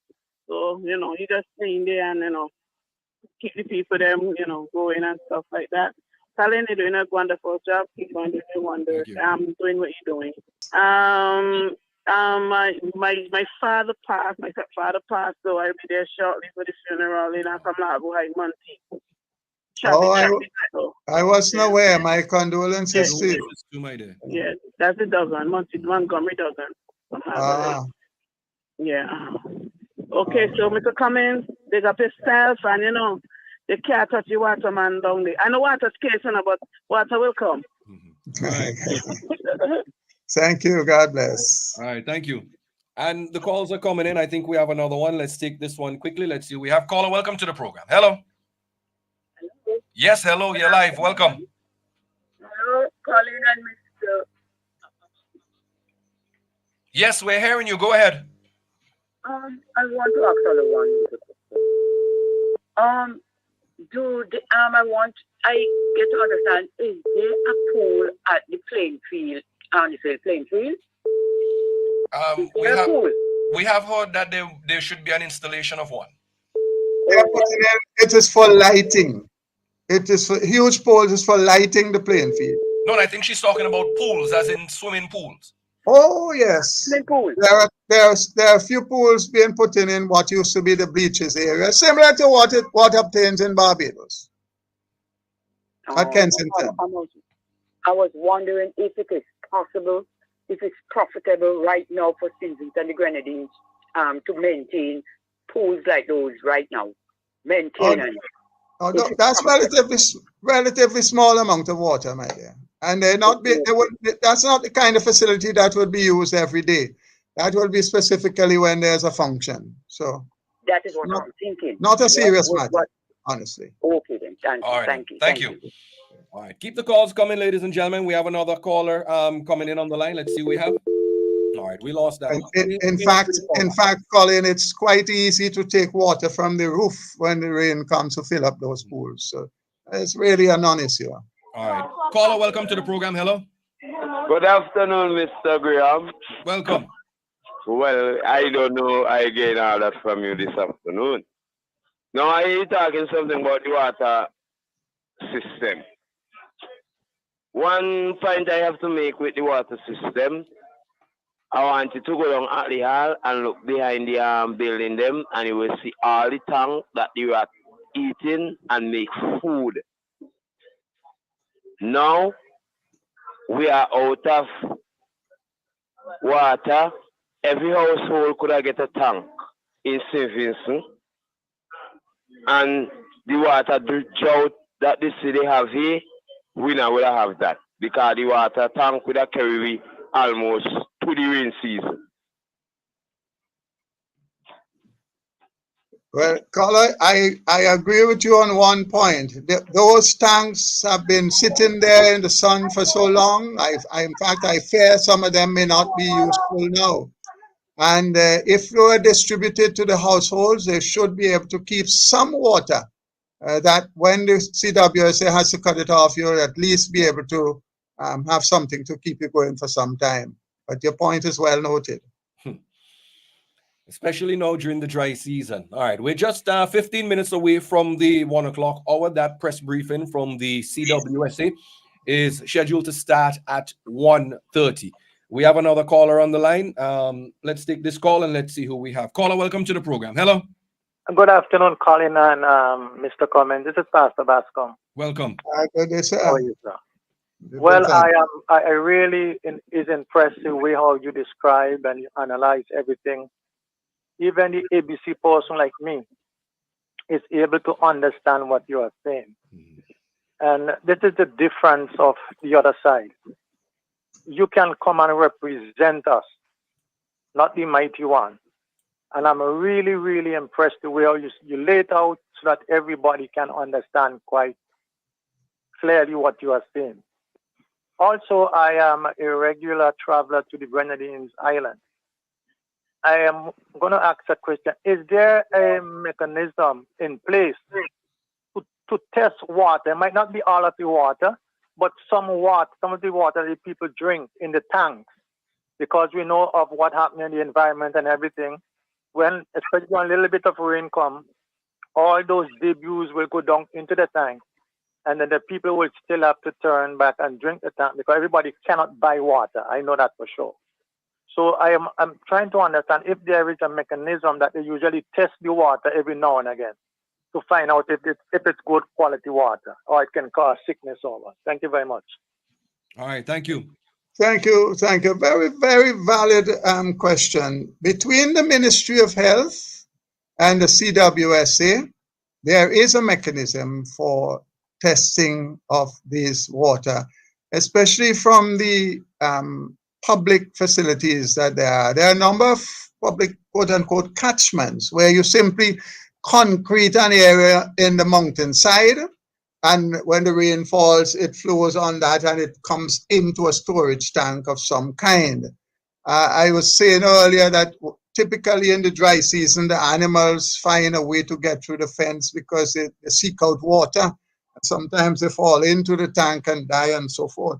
Even the goats climb over the fence through the wire, what have you, and they load the place down with their urine and their waste, solid waste, and that contaminates the water quite a bit.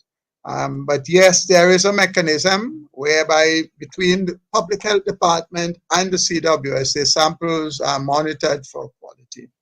For the private persons, there are mechanisms you can buy and attach to your spouting from the roof to allow what is called the first flush to go to waste. So when rain comes and the roof packed up with dust and debris, the first set of water, instead of going into the tank, there's a mechanism that triggers that, allows that water to flush to waste, and then the rest goes into the tank. So you don't fill the tank with this amount of debris.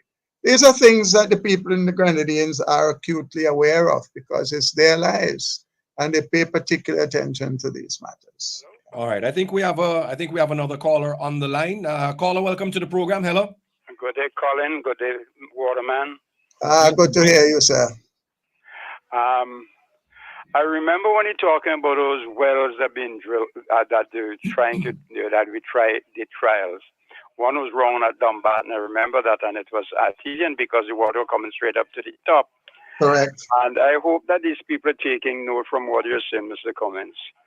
so that we could have things remedied. Otherwise, I know for soon we'll be in office, and then all these points that you're making, I know they will be fulfilled. Yes, we have to deal with them. Lots of work to be done. Yes.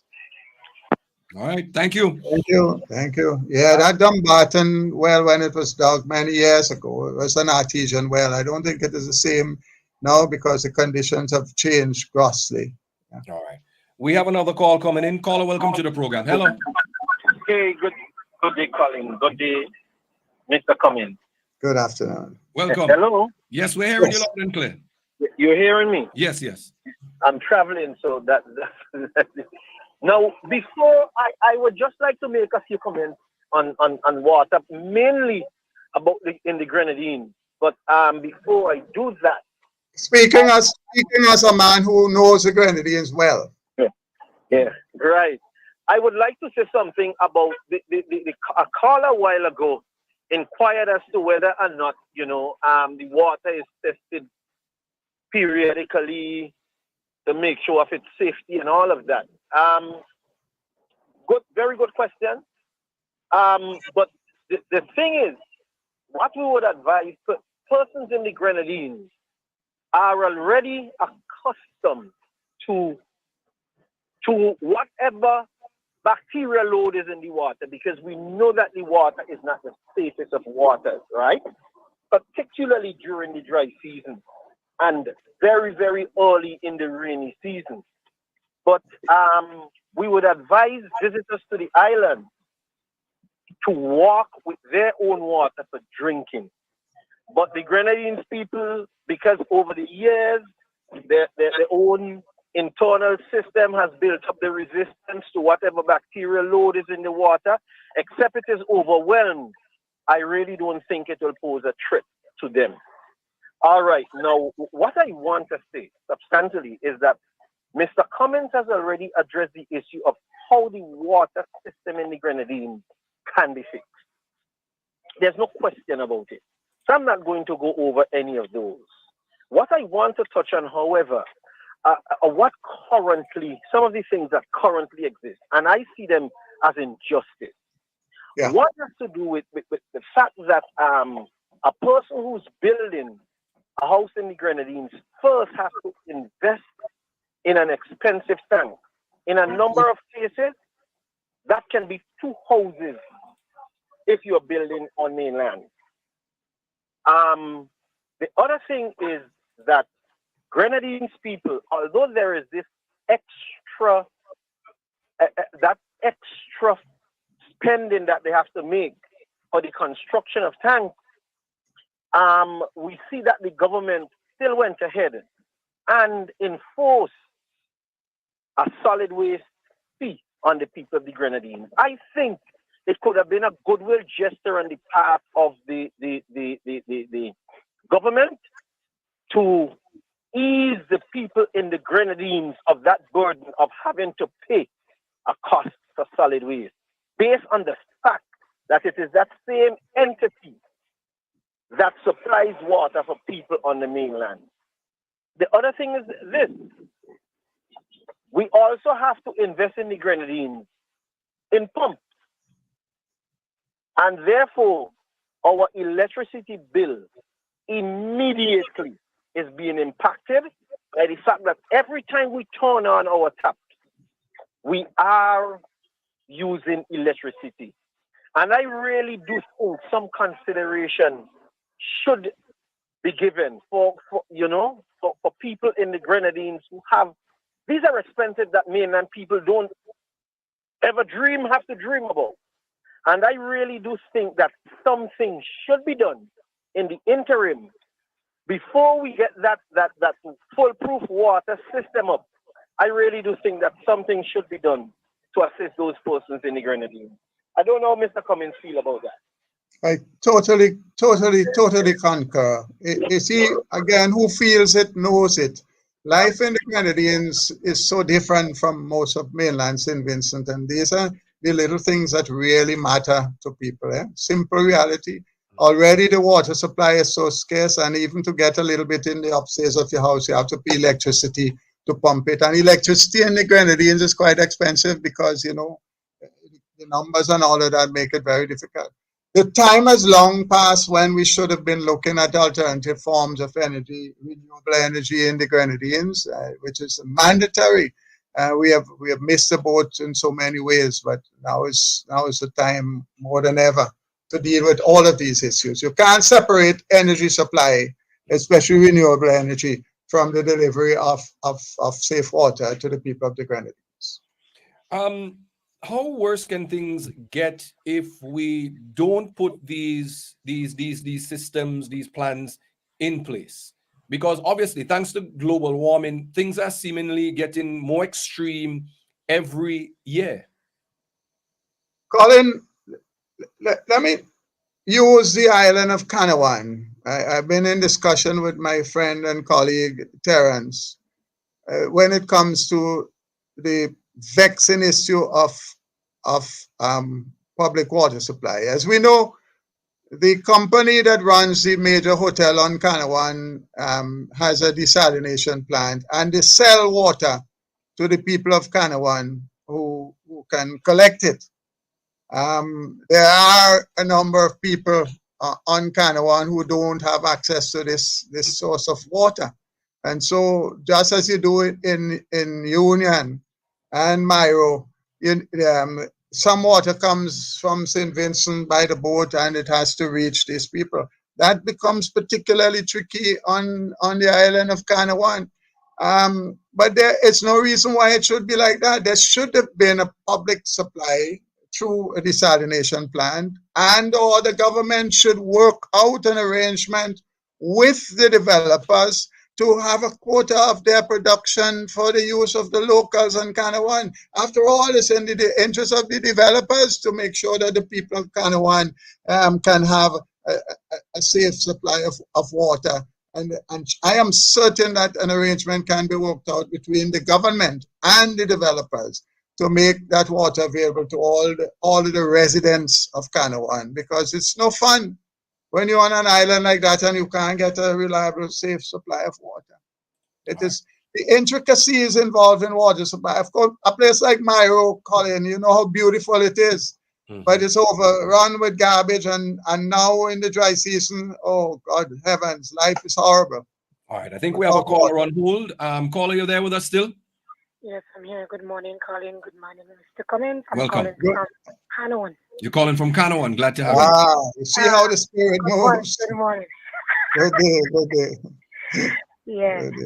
Well, for us in Canawan here, it's very, very dry. In the water supply. You know, if we have one truck at CCA, well, we buy water from CCA, we buy water from Glassy Bay. And if we have the truck working, you know, we can get water. And I got water this morning. I was without none, but I got this morning from Glassy Bay. Thanks goodness. And we got this morning. But the appliance, I would say you're talking about the water appliance.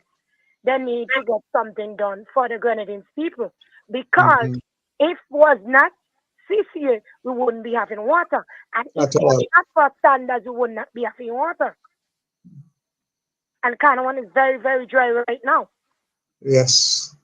And everybody is getting sick here who have cold, who have flu. It's very horrible. Because I have a kid here, she's sick right now with the cold. Yeah. It's not an easy thing, you know. It's not an easy thing at all. Everybody think it is in the Grenadines is not easy. I love here, and it's nice. But to tell you the plain truth, the water system. Before he take the tank on him and had them in Sinvin to the mash up in all the sun, give the Grenadines people because they need it too. Yes. Yep. The more you can store water, the better it would be. Yep. It's better for us. But what do I do? When I catch my water, it gets into my tongue. I have something over my tongue that when the water goes in, there is something about all the dust and everything. But I boil my water. Yeah. I don't drink my water like this. I boil my water all the time. And when they're cool, I bottle them out and I put them in the fridge. There you go. There you go. Yeah. Yeah. Who feels it knows it. All right. We're just about getting ready to clock 1 o'clock here in St. Vincent and the Grenadines. So roughly in the next half an hour, if we don't succumb to national island time, the CWSA should be having a press briefing at exactly around 1:30. We will bring you live coverage of that here on the New Times program in conjunction with Nice Radio as part of our responsibility on good journalistic practices. We have a caller on the line. Let's take this call and let's see who we have. Caller, welcome to the program. Hello. Caller, hello, you're live. Yes, Colin. Yes, welcome to the program. Good afternoon. Good day, welcome. Good day. The reason I'm calling, one, you are doing a great job. I always listen to you and you are very interesting, you know? Thank you, But the reason why I'm calling, I called this morning on Extreme Radio and I was complaining to the guy. Mr. Cummings is one of the finest guy to deal with the water problem in St. Vincent. And I was telling Ike and John, every time Mr. Cummings try to make a proper statement, a proper way to go about and deal with the water problem, they make a game at him, like if it's a joke in the parliament. I was listening in the parliament last week, and everything, where they try to correct the people them with, the other side, they make a game about it. You know, they don't want to listen to the opposition, and the opposition have all the right answer for them. But they just don't want to listen. They make a game over everything, you know. So I'm so sad for the people in St. Vincent. All right. Thank you. Thank you. You're so right. These issues should not be current today. These should have been addressed a long time ago by any government that cares about the people of this country. But it's obvious that for them, the Grenadines is not their concern. They want the people to suffer. Let me ask you this, Mr. Cummings, because you've said this repeatedly, that this certain things should have already been put in place. Let's put it to a timeline here, just quickly. Follow me for a second. How long ago were you head of the CWSA? 2004, just 20 years ago. All right. So between then and now, how much time would it have taken to put some of these measures in place? I'm calling these projects in the Grenadines can take 2 years to implement, realistically. And what about the mainland in terms of tapping into those untapped aquifers? That's 6 months. 6 months. 6 months. So on the outside. On the outside. So you're saying after your departure, untimely departure at the CWSA, and for the length of time that this administration has been in office, we could have already had these structures in place a long time ago. Long time ago. I mean, since several dry seasons, I've been urging the CWSA to look seriously at an alternative supply.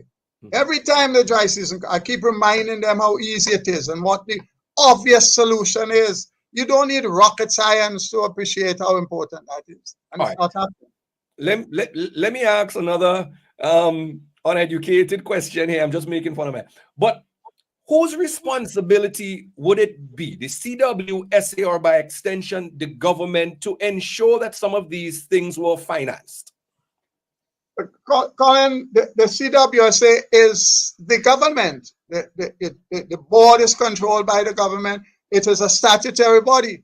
If the government doesn't have the will to do these things, the CWSA is powerless. But the government has to sanction and approve whatever the CWSA does. But clearly, this government does not care about the Grenadines. And so they're not doing anything to alleviate the situation. Even on the mainland, St. Vincent, we're suffering every dry season. And the solution is there, but they have not been investing in the CWSA over the last 2 decades. They have refused to do it. All right. Yeah. 3 minutes after the 1 o'clock hour. Like I say, we start. I wish, Colin, if you'll permit me, I have a matter I need to address. I will come back, but I need to take a short break. Okay, no problem. What we'll do, well, then we'll take the commercial break here too as well on the New Times program. And of course, when we come back, we will discuss this more. We will be joined again by the Honorable Daniel Cummings. here on the New Times program. But what we will do now, again, we will take the commercial break. And as I said, we're standing by to bring you live coverage of that press briefing by the Central Water and Sewerage Authority. So stay with us, ladies and gentlemen. We take a commercial break and we will be back with more here on the New Times program. Are you ready to kick it into high gear? Because on May 20th, mark your calendars and get your gig faces on. That's right, it's the NDP Central Kingstown Fair and Football Extravaganza, and it's happening in Green Hill. Join us at the Green Hill Hard Court for a day packed with more fun than a barrel of monkeys on roller skates. We're talking live band, special guest artists, and enough entertainment to make even your grandmother bust a move. But hey, we're not stopping there. Oh no, because what's a party without good old-fashioned food and drinks? Well, we've got you covered with mouth-watering treats and drinks to fill you up all day long. There's more. Strap on your gear and get ready to tackle the competition because we're hosting the Year 1 Entertainment Football Tournament on the Green Hill playing field. It's going to be a showdown of epic promotions. So gather your squad, bring your A game. The NDP Central Kingstown Fair and Football Extravaganza happening May 20th in Green Hill. Brought to you by your friends of Central Kingstown. General Hardware still has the best prices on steel, lumber, and plywood. So go on, compare prices. And if by chance you find a better price, no stress. Just talk to the General, and they will beat that price plus give you special priority delivery. Yes, General Hardware offers free island-wide delivery on most purchases, so you never have to worry about getting your goods on site on time. Plus, shopping at General Hardware is a pleasant experience with friendly, knowledgeable staff always ready to serve. What more could you wish for, huh? So come to General Hardware for proper service, lowest prices, free delivery, and see why nobody beats the General. Nobody. Get dinner and candles alight, popcorn for your movie night. One stop and get it right. It's that good. We've got what you're looking for. All the brands you love and more. Get everything at Massy Stores. Massy Stores is where you wanna be. We take care of you like family. We do all that we could to treat you like we should. It's that good, it's that good, that good. When you shop at Massy Stores, that good. Massy Stores, our family serving your family. Have you heard the buzz? CNW Business is now Flow Business. We're here to provide your business with the reliable connectivity and digital tools you need to succeed. Beyond lightning fast broadband and data-rich mobile, Flow Business is your trusted partner. Explore our packages with speeds of up to 250 megabits per second to suit your business needs, starting as low as $200. And for a limited time, get 50% off an iPhone or get a free HP Chromebook when you sign up for a new package. Enjoy all this and even more of our business class support when you join the new Flow Business. Visit us at flowbusiness.co/St-Vincent or call 1-800-744-0222 to learn more. Lewis Pharmacy. We specialize in friendly service with a personal, professional touch. Hence, we take pride in offering patient counseling on all prescription and over-the-counter products. We welcome inquiries on prescription drugs, vitamins, herbal preparation, fitness nutritional products, cough, cold, allergy, and all other health care products. For the convenience of our patients and surrounding community, we are situated uptown opposite the bus stop at Juicy Building. Our opening hours are Monday to Friday, 8:30 a.m. to 5:30 p.m. Saturdays, 8:30 a.m. to 1:30 p.m. Lewis Pharmacy. Randy's Supermarket is perfect for all your grocery needs. We have a range of liquor, liqueur, and wines. fresh and quality bread, and our weekly specials will simply amaze you. Conveniently opened 7:30 a.m. to 9 p.m. Mondays to Thursdays, and Fridays and Saturdays 7:30 a.m. to 10 p.m. We have competitive prices and friendly staff. Randy Supermarket, located at Lower Bay Street and Terrell Street. Call us at 456-2994. Randy Supermarket, where shopping is fun. There are many cleaning companies, but there is only one company that cleans, and that is Vinci Clean. So you don't have to wait for a season. Cleanliness is enough of a reason.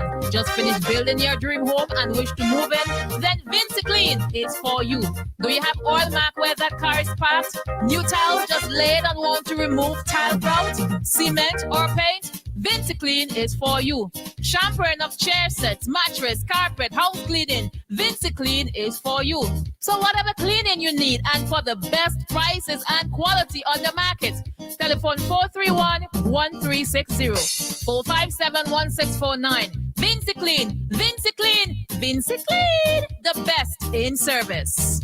Introducing Kitty Care Plus Pico-Actin Syrup and Mimglobin Liquid from Maya Organics PVT Limited. Kitty Care Plus is an optimum nutrient for growing children. It promotes physical growth and enhances intellectual performance. Pico-Actin Syrup has a synergistic combination of cyproheptadine and B vitamins that help to improve appetite and body weight. And Mimglobin Liquid helps to optimize growth and builds immunity. Get yours today. Kitty Care Plus, Pico-Actin Syrup, and Mimglobin Liquid. Available at leading supermarkets and pharmacies. Agent Bowman's Pharmacy. Call 456-2235.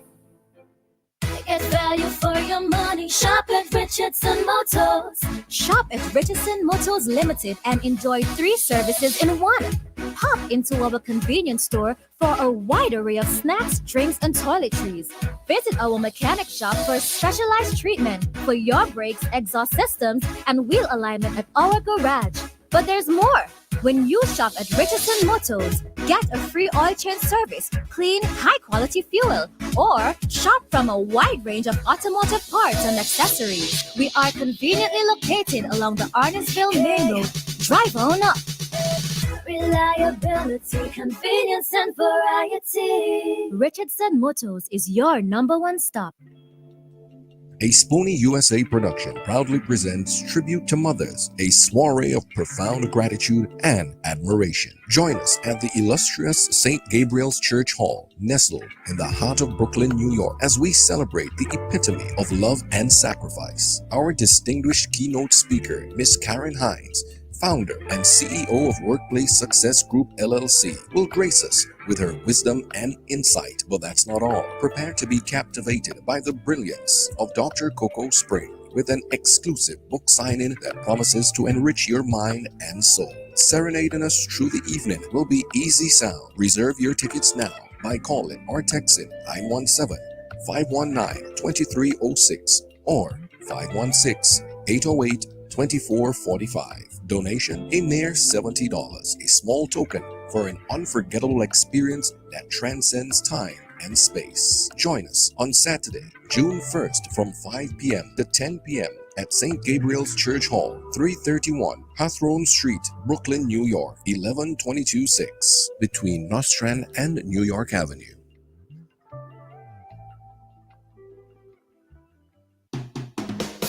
TK Grace and Company is the number one supermarket, 100% intention supermarket. We've got more of what you're looking for in multiple locations to serve you more and more. In business now for over 50 years, and you will always say by shopping right here. Oh yes, we're number one. TK Grace and Company, and we are Vincent John, a supermarket for you and me. Since 2012, we have provided reliable, professional dialysis services in St. Vincent and the Grenadines. We are now proud to offer you new solutions for your health problems. Each new solution is being delivered to you with the same high degree of care and professionalism. We also use the best technology in the delivery of our services. So, does your doctor need a precise view of what's happening inside your body? let us perform an ultrasound for you. Ladies, if it's your breasts, then choose our mammography service. For all issues related to men and women's health at any stage in your life, our team can perform the necessary investigations to put your mind at ease and recommend solutions for your problems. If it's to see within your chest or check for broken bones and fractures, then use our state-of-the-art U-arm X-ray service. For you aging men and women, we can now check your bone density, which will reduce any complications that may arise with overall bone health, osteoporosis, or arthritis. Health Solutions will provide answers and results in a timely, accurate manner in the most comfortable environment, while you are taken care of by well-trained and experienced staff. Please call us today at 451-2836 or 434-3170, or visit us online at healthsolutionssvg.com. You can also follow us on Facebook or Instagram. Health Solutions, where we are providing solutions in SVG with care.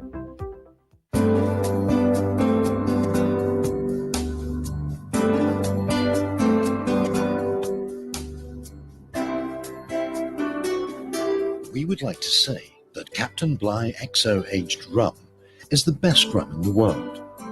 And now we can. Voted the world's best rum at the World Rum Awards 2014, Captain Bligh XO aged rum. World class in a glass. Bonady Supermarket in Kingstown, serving the nation with quality service and excellent prices. At Bonady Supermarket number 2, located at Upper Middle Street, we are proud to serve you. We are second to none. Call us at 457-1616. We at Bonady Supermarket number 2 will always be here for you.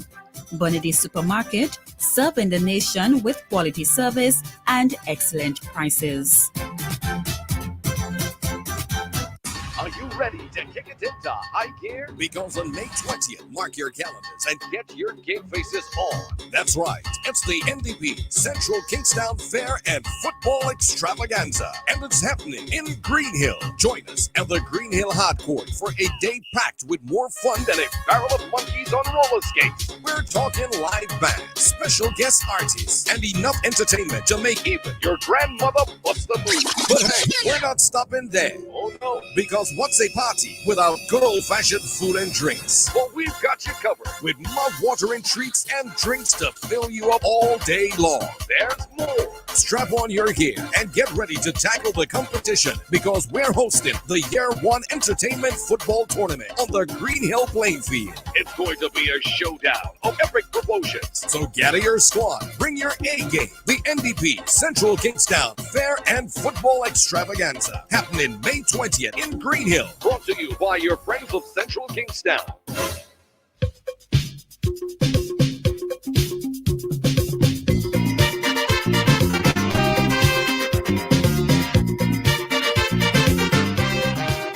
We want a change.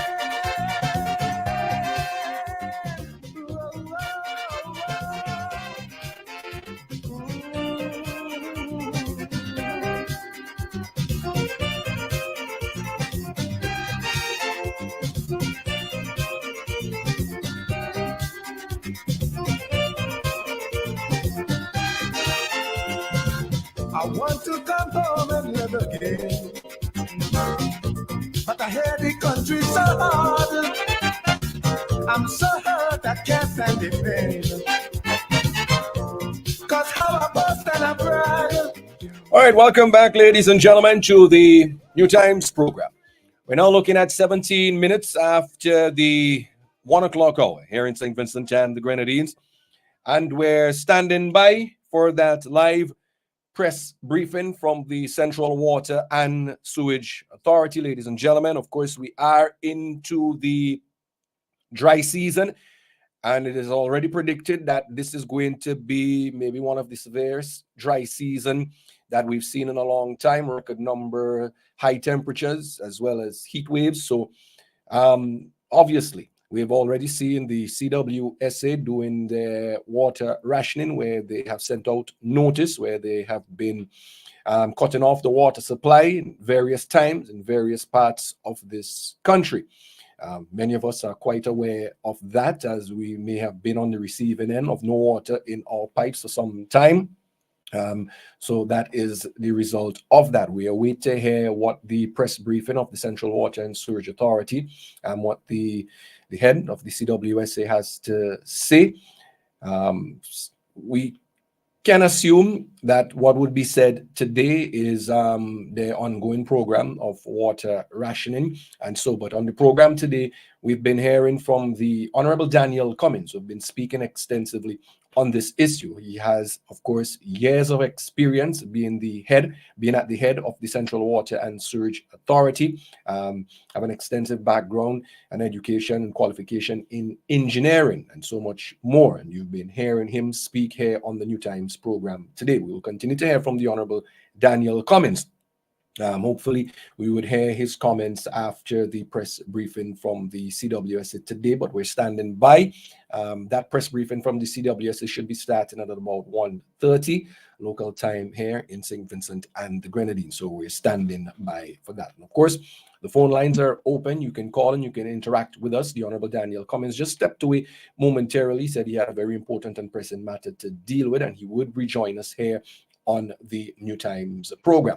But as I said, the phone lines are open. You can feel free to call us and to jump in here at any time on the New Times program as we continue to address this matter of water shortage and water security here in St. Vincent and the Grenadines, especially at a time like now. We encourage, obviously, as responsible individuals, we encourage you to not waste water at this time. We know normally we do take things for granted sometimes, the little things like washing our car, especially now with all the Sahara dust. Our cars get dusty and dirty, and we want to keep it clean. Now is not the time to be, considering that. So we ask you to not waste water. For those of you, we encourage you to catch up water if you have drums, barrels, buckets, and secure your water and use your water with discretion at these times. I think we have a caller. Let's take the caller. Caller, welcome to the program. Hello. Good afternoon. What's going on, my brother? Yeah, good time you the ID card you want to put this week? Central Leeward and North Leeward. Okay, I don't have that information presently at hand. Let me get that information for you, and once I get it, I'll make the announcement. Okay, all right, buddy. All right, no problem, my brother. So if the General Secretary of the party is hearing me, maybe you could just forward me that information. I don't have it to hand right now, but once I do get that, I'll be able to put that information out there for the benefit of persons in the various constituency who want to know about the voter ID registration cards today.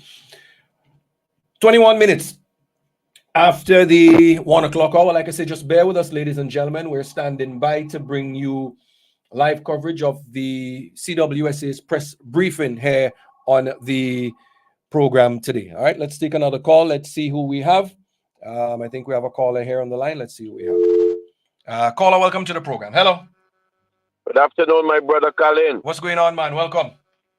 I'm hanging in there, man, and I hope you're doing a good job, man, and just stay away, all right? All right, thank you. Now, Colin, as we identify, as we progress, as we may say, we know there will be problems. So we as human beings have to learn to conserve, preserve, and resolve.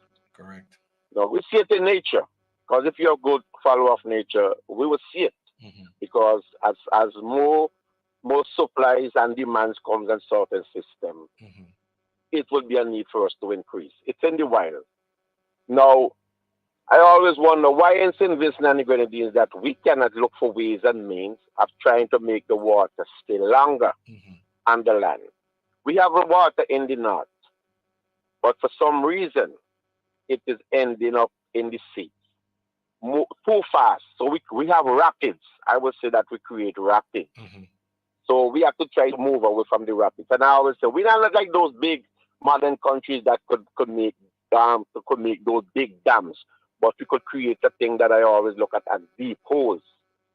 Now, we could go into the mountain and we could dig certain areas and create deep holes so that the water could stay in a kind of, it still have the running effect, but so which meaning it wouldn't contaminate it because it is still, but it could have a natural, deep hole supply.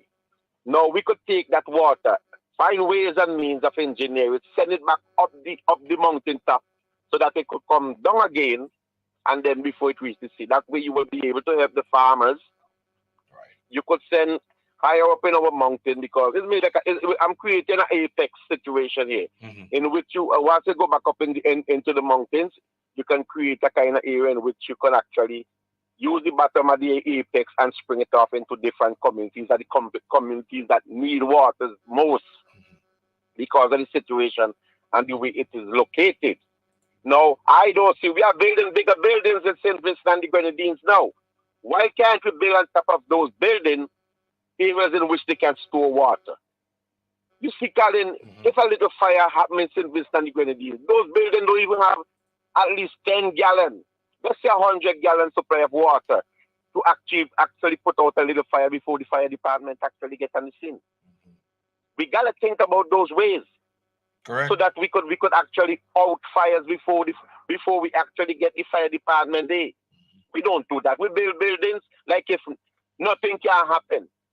Certain buildings supposed to be able to give itself certain supply of water based on the roof system base that could be able to store the water. We have to find ways in which we can make water stay longer on the land. And one of the best ways I could see it is creating depots in the north of our country, so that it can actually it can come down to the south into the dry area in places like Brighton, Belvedere, and those areas, and the areas that don't get adequate supply of moisture in the night. We're building houses in the mountain, but we don't even want to plant back trees. We're cutting down trees, but we hate trees.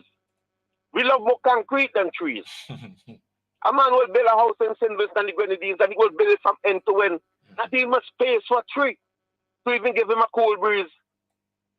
Oh, my brother, good program. And we have to St. Vincent now. We have problem, but it seems to me like the government don't have the brain power to put solution to those problems. And I'm glad. I want to see an NDP government, because I know the NDP have the brain power to mitigate and solve a lot of the problem that we're going to face in St. Vincent in the future. Have a good day, my brother. All right, man. Thank you. Appreciate that. Okay. All right. We have 25 minutes after the 1 o'clock hour. Like I said, we're standing by to bring you live coverage of the CWSA press briefing, which should be starting in just a few more minutes here, and we will bring you live coverage of that. Still standing by, we have the Honorable Daniel Cummings, who would be still joining us here on the program. So, Mr. Cummings, whenever you're ready, just give me a thumbs up so that I can know that you are ready to rejoin the program. But until then, like I said, we're standing by. We're monitoring the CWSA for their press briefing, which should be starting shortly. So we're standing by to bring you live coverage of that. I see that it is scheduled to begin in the next 2 minutes or so. So like I said, we're standing by to bring you live coverage of that. So just stand by and bear with us here. At this point in time, we'd ask you to just hold your calls for a moment. And we're hoping that this press briefing will start on time. We will bring you the audio here on the program, but for those of you who would like to view and follow along, you can go over to the CWSA Facebook page. You can find them on Facebook, on social media, CWSA/SWNU. That's CWSA for Central Water and Sewage Authority /SWMU for Solid Waste Management Unit. So again, you can follow them on Facebook. If you want to view, you can view that there. For those of you who are following us here on the New Times program and on Nice Radio, we will stream the audio for you so you can listen and follow along. After the press briefing, I will return back with the Honorable Daniel Cummings for his remarks, his thoughts as to what may be said here on the live briefing of the CWSA. Again, the Honorable Daniel Cummings, we've been speaking extensively on the issue of water security here and what are the problems and how we can better fix these problems going forward to provide an adequate and of course reliable water supply to persons here in St. Vincent, and of course by extension the Grenadines too as well, who suffer tremendously from the lack of water supply in the Grenadines. So we're standing by for that. We see the countdown on the CWSA's Facebook page is almost come to an end, about 15 more seconds. So we're standing by now to bring you the audio from that. So let's stand by now and see that they are about to start. And once they start, we will bring you the live audio of that here on, of course, the New Times program. And of course, we're doing this in collaboration with Nice Radio, part of their responsible journalism. So of course, we're standing by to bring you all of that. Just bear with me here for a second, ladies and gentlemen.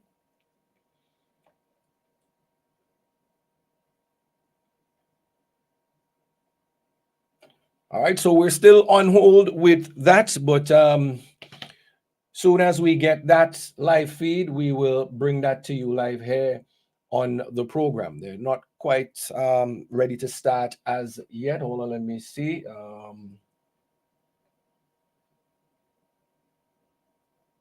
Like I said, just bear with me here a second live in the studio, ladies and gentlemen. Let me see. All right, here we go. Let's see if we can get the audio of that.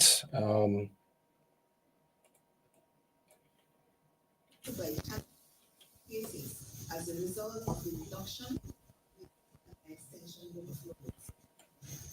All right, they are live, but I'm not sure if the audio quality is on our end or their end.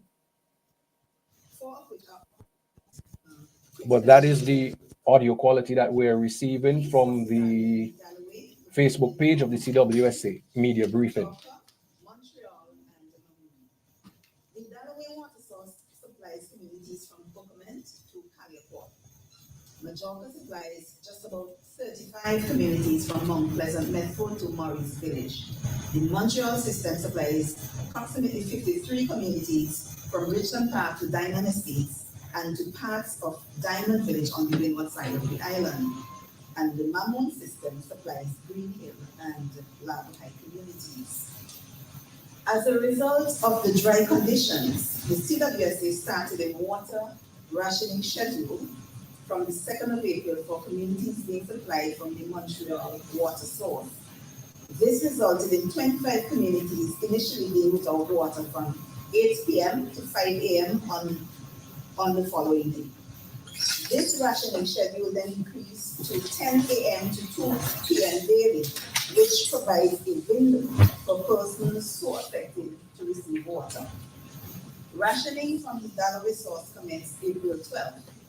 This initial rationing was for a few days, then on the 19th, rationing commenced nightly and continued for communities to be supplied from the source. On the May 11th, 22 communities were supplied from the source were added to the list of ration. All right, just for the benefit of our listeners, obviously on the end of CWSA, they're having some audio technical issues. Soon as they have that rectified, we will continue with the live broadcast here on, of course, Nice Radio. Like I said, you are listening to a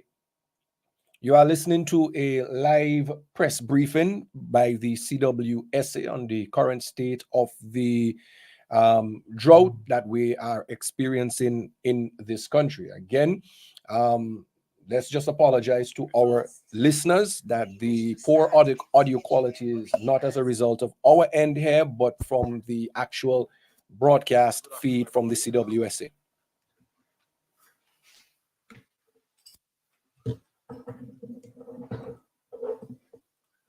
Yes, good afternoon to all. As Ms. Ryan briefly went through, we've been doing a lot of maneuvering, and even before April, even before we start their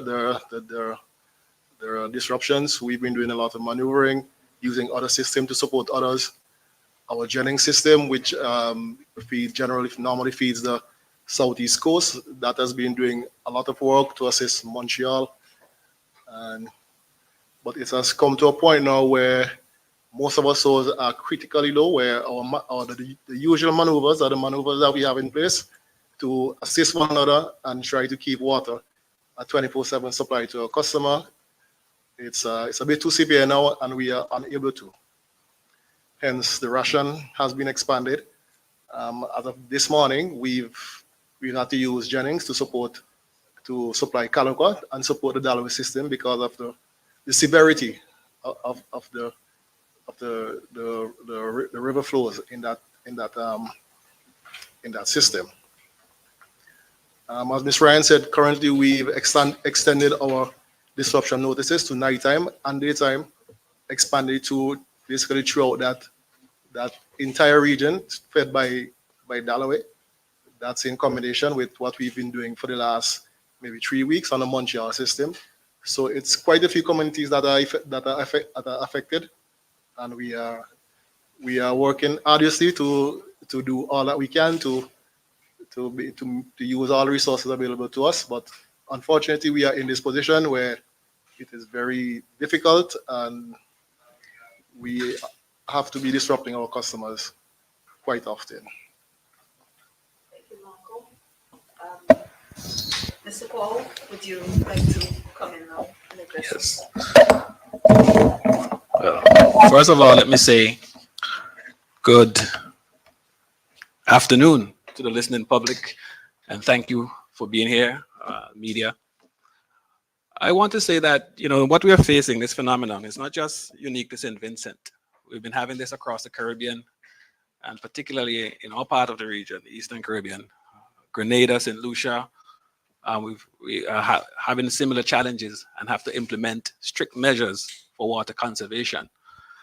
A regional study that was done that was looking at building resilience to climate change in the Caribbean, it highlighted that there will be a general drying trend, less overall rainfall, increases in the number of consecutive dry days, and increased prevalence of drought conditions. So this is what's happening in the region. Of course, what's driving this is climate change, in particular, global warming, the increase of surface temperatures. Some data that we have from our system specifically, Mark and Joan talked about one of our major systems being affected. That's Dalloway, that feeds 40% of our customer base. I was looking at some data, and for the months of February, March, and April this year, we've had significant reduction in rainfall compared to the 5-year average, the previous 5 years. For example, in February, it was 74.26% reduction. In March, it was about 49% reduction. And in April, it was just about 55% reduction. So we have a reduction in rainfall, but we also have seen an increase in temperatures. Based on the data that we've collected so far, for the month of March, the temperature for March is about 2 degrees above what is average for that month. So you're seeing the compounding effect of reduced rainfall and increased temperature. And that's what's driving the low water availability. We've seen it in our stream flows as well. For example, in Dalloway, and I will just focus on Dalloway initially because of the size of that system. We had a significantly rainy January. It was an anomaly. We had a lot of rain in January. But from February to April, from the data that I have, our stream flow has been also steadily decreasing. So in February, it was about 1.54 million gallons. And April, we're seeing it being at 1.1, just about 1.1 million gallons. So a reduction of 29%. So that is what's driving, like I said, the low quantity of water that we have. And as Engineer Odain pointed out, our technicians have been doing their best to ration so that we can have water available, at least for some time during the day for each customer. It's a 24-hour operation. In particular, one of our systems, they have to be switching every half an hour for the entire day. So there's someone manning that system. So it's 24 hours. They've been doing a good job. I'm just trying to keep water available to our customers.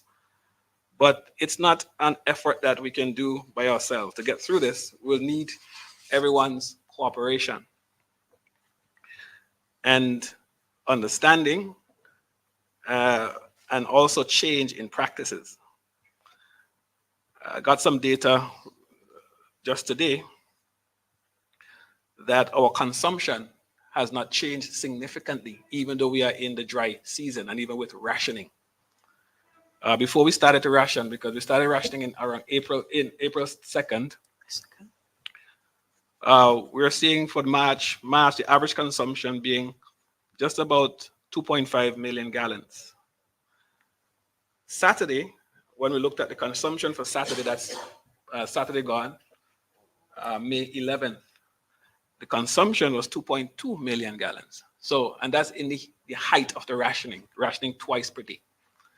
The phenomenon that I'm seeing happening is that when the water goes, as soon as it comes back, our behavior, we do the same things. What's highlighted as well is that during the dry season, we tend to want to use more water because it is dusty. So we want to wash our cars more. We want to water our lawns and our flowers. Some people want to even wash down their homes because of the dust. No, that's just exacerbating the problem. We need Vincentians to change the way you use water, particularly in the dry season. I had a meeting with our supervisors on Monday. We had a meeting Monday morning because it really got critical on Friday, May 10th. We were sort of managing. It wasn't, we were balancing. We had some rainy days, even within the dry spell, that were keeping the systems up. But from Friday, it got very critical. And our supervisors opined that they're still seeing people that are using hoses to wash their vehicles, wash pavements. Someone said some people are still power washing their pavements during this time. Yesterday I was driving home. And I saw someone using a hose in the public to wash their SUV. Now, our legislation gives us the authority to take measures to reduce the wastage of water if we are seeing that occurring. So they have been trying and have been doing that. Of course, we'll be sensitive. We'll speak to you first. But if the practice continues, we may have to take measures to restrict your supply in the interest of the public good. So what I'm getting at is that it takes all of us, not just the CWSA. If we are to navigate these times of low water availability, we will do our part and try to ration where we can. As the public utility responsible for water over the years, we've been implementing projects and programs to try and expand our storage and find new water sources so that we can increase the availability of the resource. But that is just one side of the coin. The next side of the coin, in order to build sufficient resilience to climate change, it requires a change in public behavior. You need to be more conservative in your use of water, because think about it, we don't produce water. We depend on the rain. That is a God-given resource. So if there's no rain, despite the infrastructure that we have, we can still have a situation where there is low water availability. But we need you to do your part as well. Be more conservative in the use of water, and try to implement some form of storage in your homes. This is not our first rodeo. We've gone through times of dryness before. We had a terrible drought in 2010. And every year we'll have periods. It may not be as prolonged, but we'll have periods where there's a dry spell and we are rationing water. And in some cases we have to deliver water to communities. But what I've found is as we've gone through this year after year, and we've seen a lot of narrative about climate change, not just in local media, regional and international media, that's been going on for over 2 decades. We're still lagging in terms of our readiness or changing our behavior. You may go to a home and there's no container even when you come to deliver water. Yeah. We recommend that even if you can't afford a storage tank for your home, you can even get one of those 55-gallon blue drums and fill it with water. Always keep some water stored. Or have 5-gallon buckets of water, 1 or 2, that have water in your homes.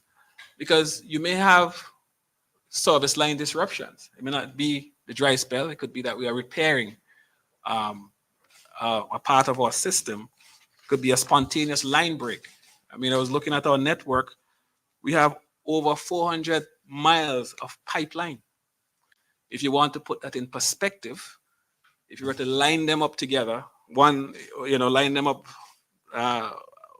in a line, it will span a distance from St. Vincent to Trinidad and back.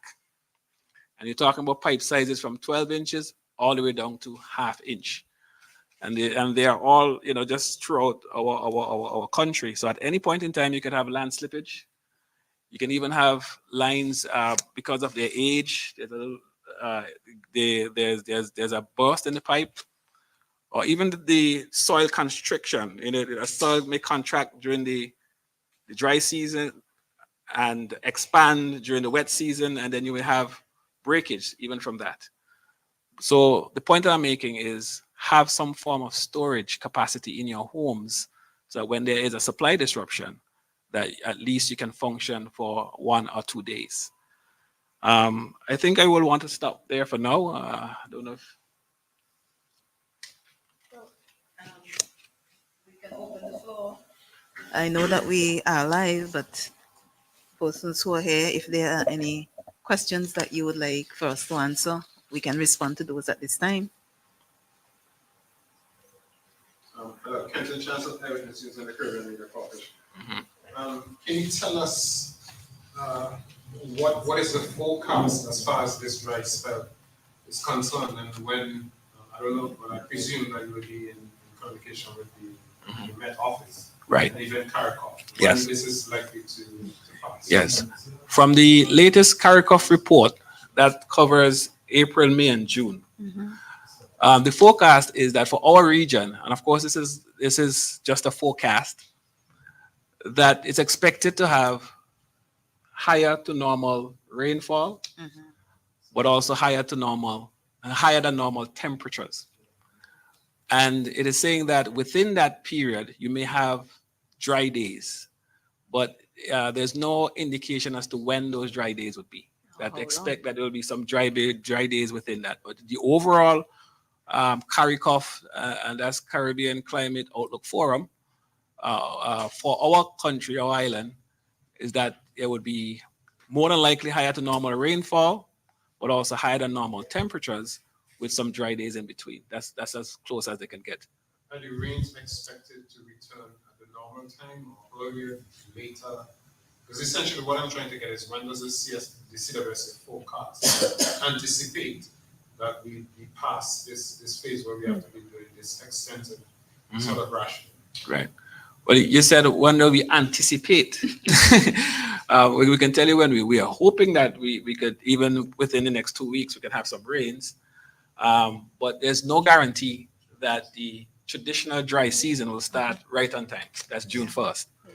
There's no guarantee of that. So that's why we are stressing, and that's why we thought it's best to come to the public now to say that we can't tell you how long this would be. We don't have, we can't do that. I don't think there's a forecast that can tell you that with any certainty right now.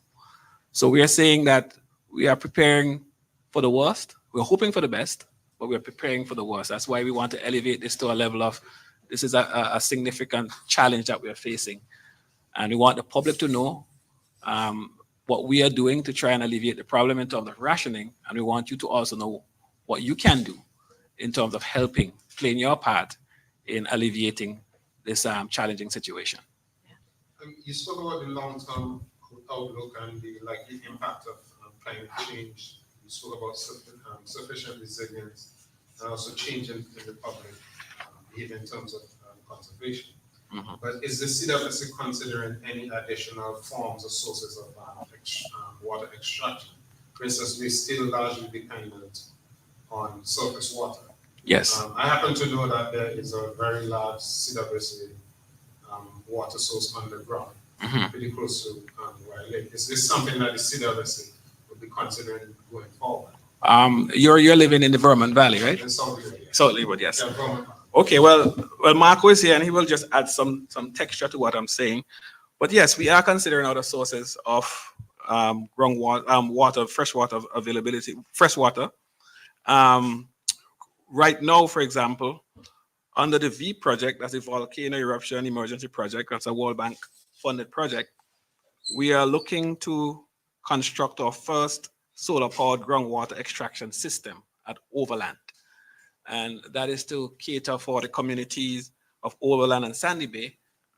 Overland, Sandy Bay, and Oya, occasioned by the volcanic eruptions that showed up the vulnerability of those supply sources that we have on the slopes of the volcano in the North Windward area.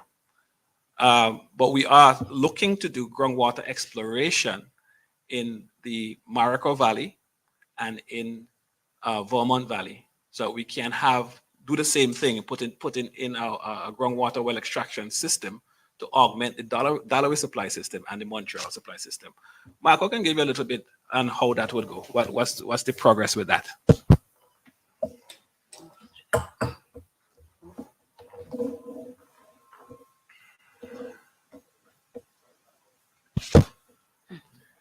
Yes, good afternoon again. That project, it's a IAEA project. It's a Atomic Agency. They have a non-invasive technology that we're hoping to explore and do some exploration, some exploration where we really don't have to invest in drilling machinery and stuff like that. But we're hoping to see what's available underground in those two valleys. We've started this year. We started with some training of our staff and our water resource unit and the possibilities that the technology can achieve. And at the end of it, we should be able to get a proper synopsis of those two valleys and what's available underground. From there on, we can consider what are our options in exploring what we found. I have just a quick question. Go ahead. What is the anticipated impact of the increased number of tourism plans on demand for water? Like for instance, you spoke about last Saturday, and you said the consumption of water has not fallen, but at the same time, we have a pretty large tourism plan that we did not have this time last year. And what is CWC putting in place to respond to the needs of the tourism industry, while at the same time ensure that there's enough water available for domestic and manufacturing? Great. Well, one of the projects that we are doing, we are upgrading a source in that Vermont Valley areas in an area called Francois. In fact, we're using from that source currently. It actually can provide double the capacity that is required by the hotel development. You're referring to the Sandals Resort. And other development, right. Right. So we have that source that we are developing. We purchased the land for the treatment plant. We're actually using it now, but we need to put in an additional treatment and storage. The water quality is very good when in the dry season, but when we have rains, we need to put in a treatment to make sure that we can deliver the quality that's required. But that system is being designed. We're hoping to start the storage tank component of that later this year. So by next year, that should be fully functioning. We have also installed a storage tank at 20 Hill. It's a 250,000 gallon storage tank that's been installed at 20 Hill. So we're making those provisions for those storage. Specifically for tourism or to augment? Again, you take into consideration the total demand on the system, and you put in these storage tanks and the additional sources to help meet the overall demand, not just the tourism industry, but the consumers and the manufacturing, because you would understand that area too will start developing housing, would be added to it. Well, you've seen it happening in that valley as well. So it's to meet those demands, and we'll continue to respond as we see the developments unfold in the future. Finally, just a quick question about fire hydrants. Who's responsible for the installation of fire hydrants? The CWSA installs fire hydrants, and we work in conjunction with the police, the fire department, the police, to identify the areas for the installation. And between the fire department and CWSA would do routine maintenance and inspection. So just to be clear, is it that the police would say to the CWSA, well, we think there should be a hydrant in this place, and then you would go and install it? Yeah, and it's a consultation with us, because you have to determine if the line size can facilitate that, and so on. So we work in tandem with the police to determine the best areas. I understand that part. I'm just trying to understand when the initiation starts.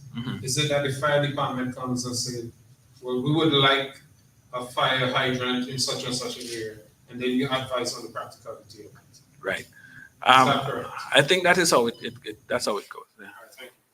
And it goes, and well, Marco, and it also goes both ways as well. We can advise as to where fire hydrants can go to. Right. Harry Shaw here, WFM. You briefly touched on you seeing persons wasting water, washing vehicle, and you had mentioned restricting water. It is within your right to restrict water. What does that mean? Does that mean that you restrict water from a specific area or that specific resident? That particular resident or use the person who's misusing the water. Okay, and besides washing vehicle and watering plants, what do you consider a waste? Well, again, we're talking about especially in the dry season, where we have low water availability.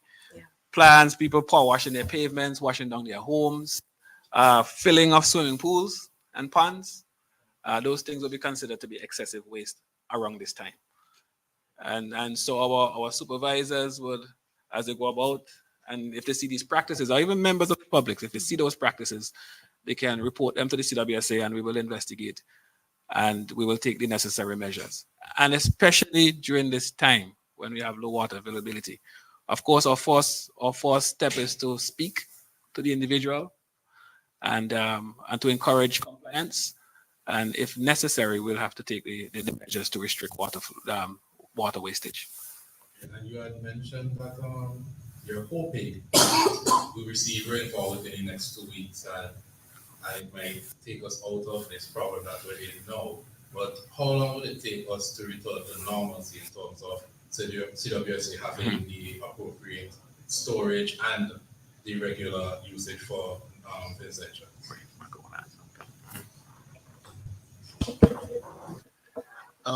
Typically, it's from past experience. It's not a long period. The rains usually start and they usually come in abundance. But it depends on how much rain comes and where it comes. But typically, it comes in abundance from early June or late May, and we usually back up in a very, very short period of time, almost immediately.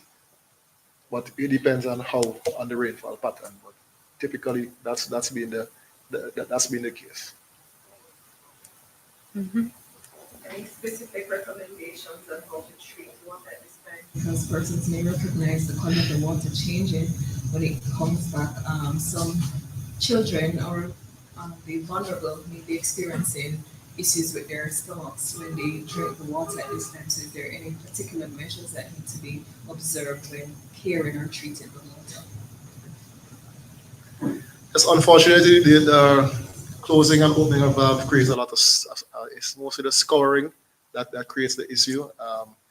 We still do our testing and it still have the chlorination residual that is needed, but we are aware of that complaint, and I guess typically the best answer will be to boil your water if you're unsure. That's typically the safest thing to do. Anything is risky unless you know what you're doing. From Suchlake, a few residents in past three shops Suchlake have said that they're having issues with these schedule time posted for the shut off systems. And the previous weekend, one said that the last water on Saturday and they didn't come back until Monday, so the following week, and that sort of posed an inconvenience. And not only that, we came back around 7, which was high time when most forces are getting ready for work and when students are getting ready to do so. What was the problem there? But unfortunately, we cannot. We would love to be able to do things the way that our customers want them done, so that they can receive the water at their convenience.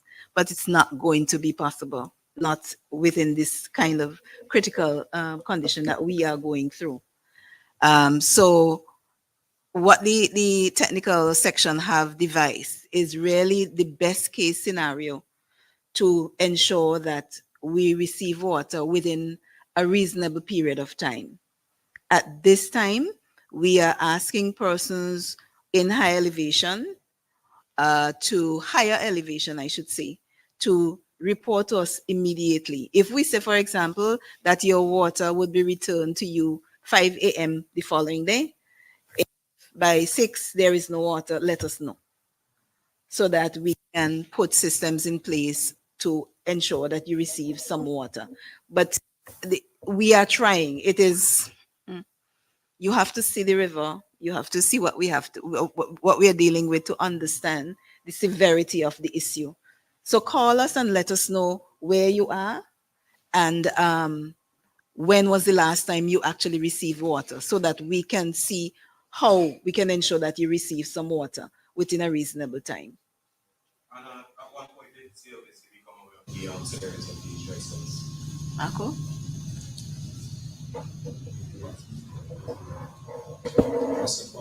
Most of those mics, you don't need to move them. Just okay. These ones that are for me. The big ones? As I said in the beginning, we've been doing a lot of management of the system to ensure that everybody gets some water at a time. We'll get, sometimes it will be this bad and we get a shower or two in the areas that we need it. We've been somewhat fortunate that sometimes a few weeks ago. So, but as of Friday, as of Wednesday, we got the impression that we are not getting any rainfall to help us this time, and we've had to put all the measures in place. Friday it was really bad. We continue. So it's a moving target, as to say. We will respond to it as it is now, but with no rain, and we can't predict the rain. We're not expecting any in the next few days at least. Mm-hmm. So that's how it is. It's kind of fluid, but it's something that we have to work with every year, and we continue to put things in place and different maneuvers to ensure that customers get water.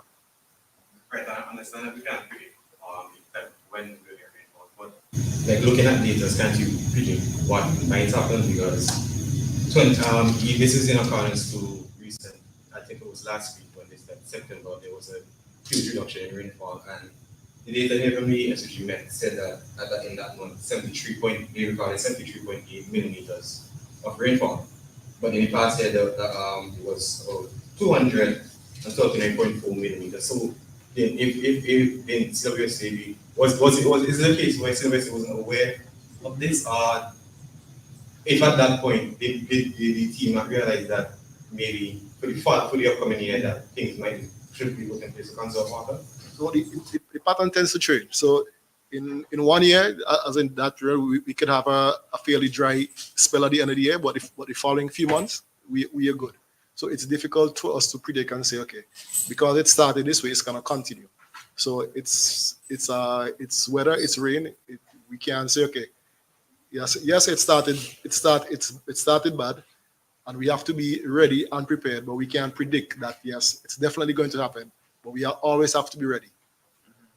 I just want to add to that, since 2018, we started a concerted effort of public awareness on the need for persons to have adequate storage at their premises, whether it's home or business, and includes institutions as well. So the preparation is not just about what the guys do in the field, but it's also about how we try to educate our customers to say that customers also need to be aware. You know how many persons are in your homes, you know how many persons are in your business, and what your water usage should be like.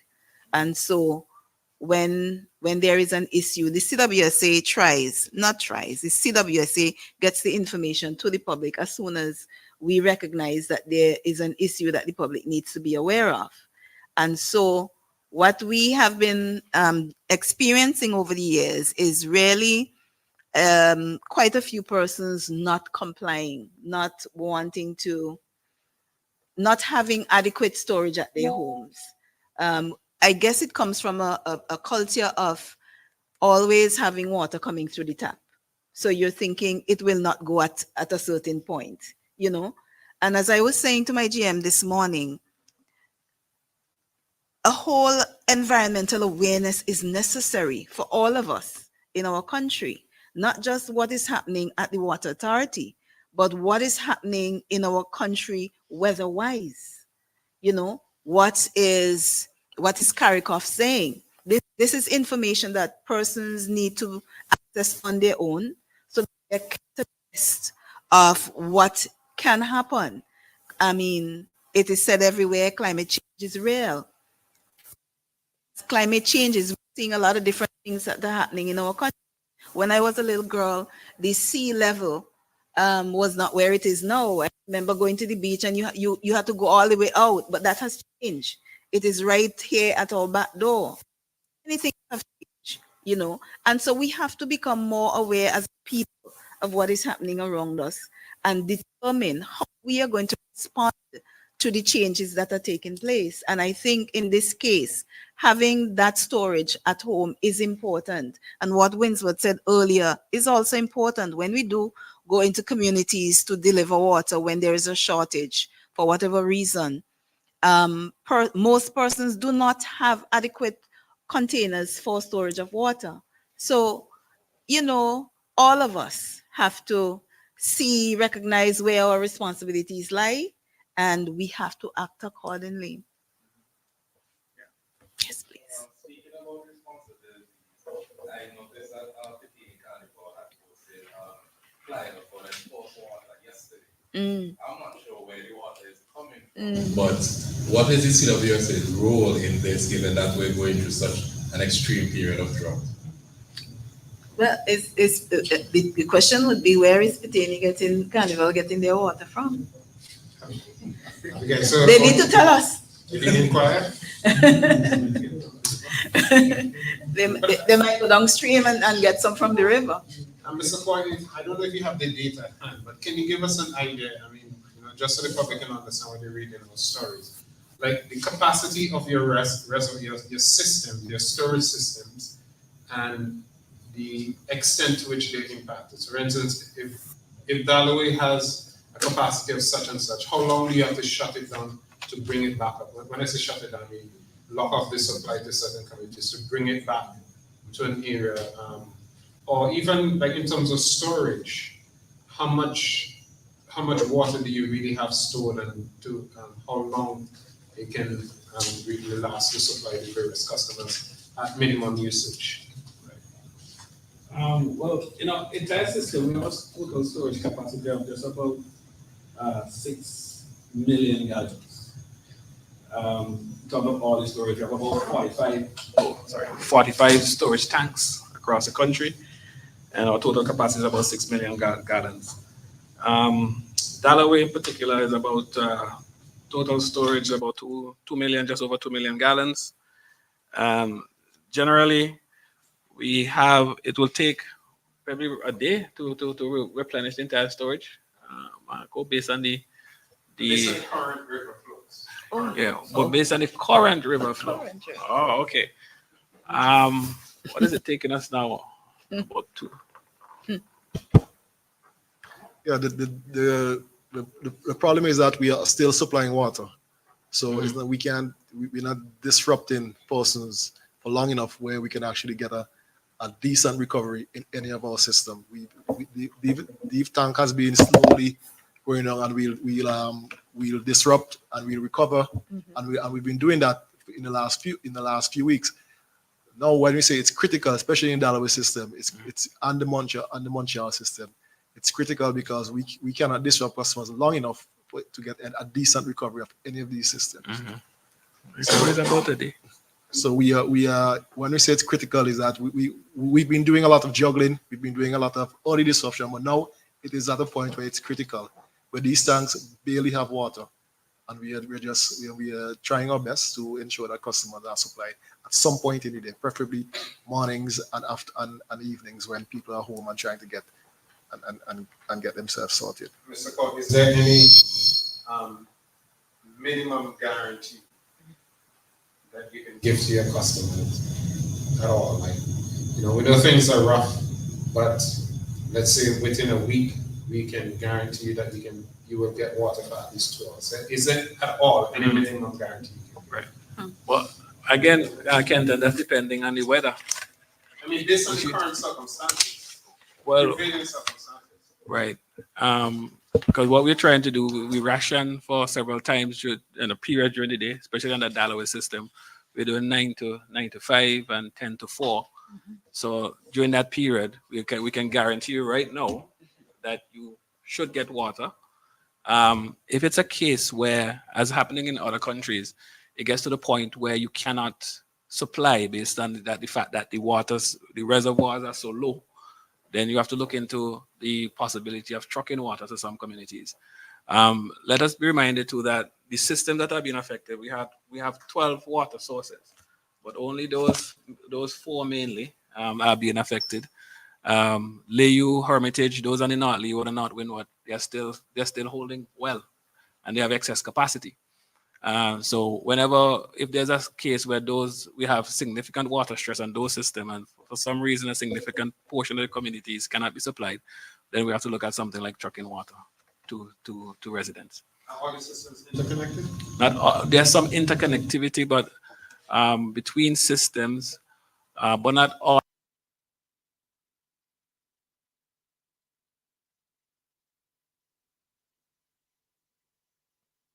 All are connected to each other, if you understand what I'm saying. So.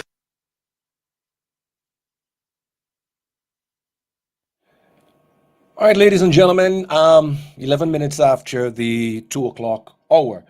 Having some connectivity issues there with the live feed from the CWSA and their press briefing.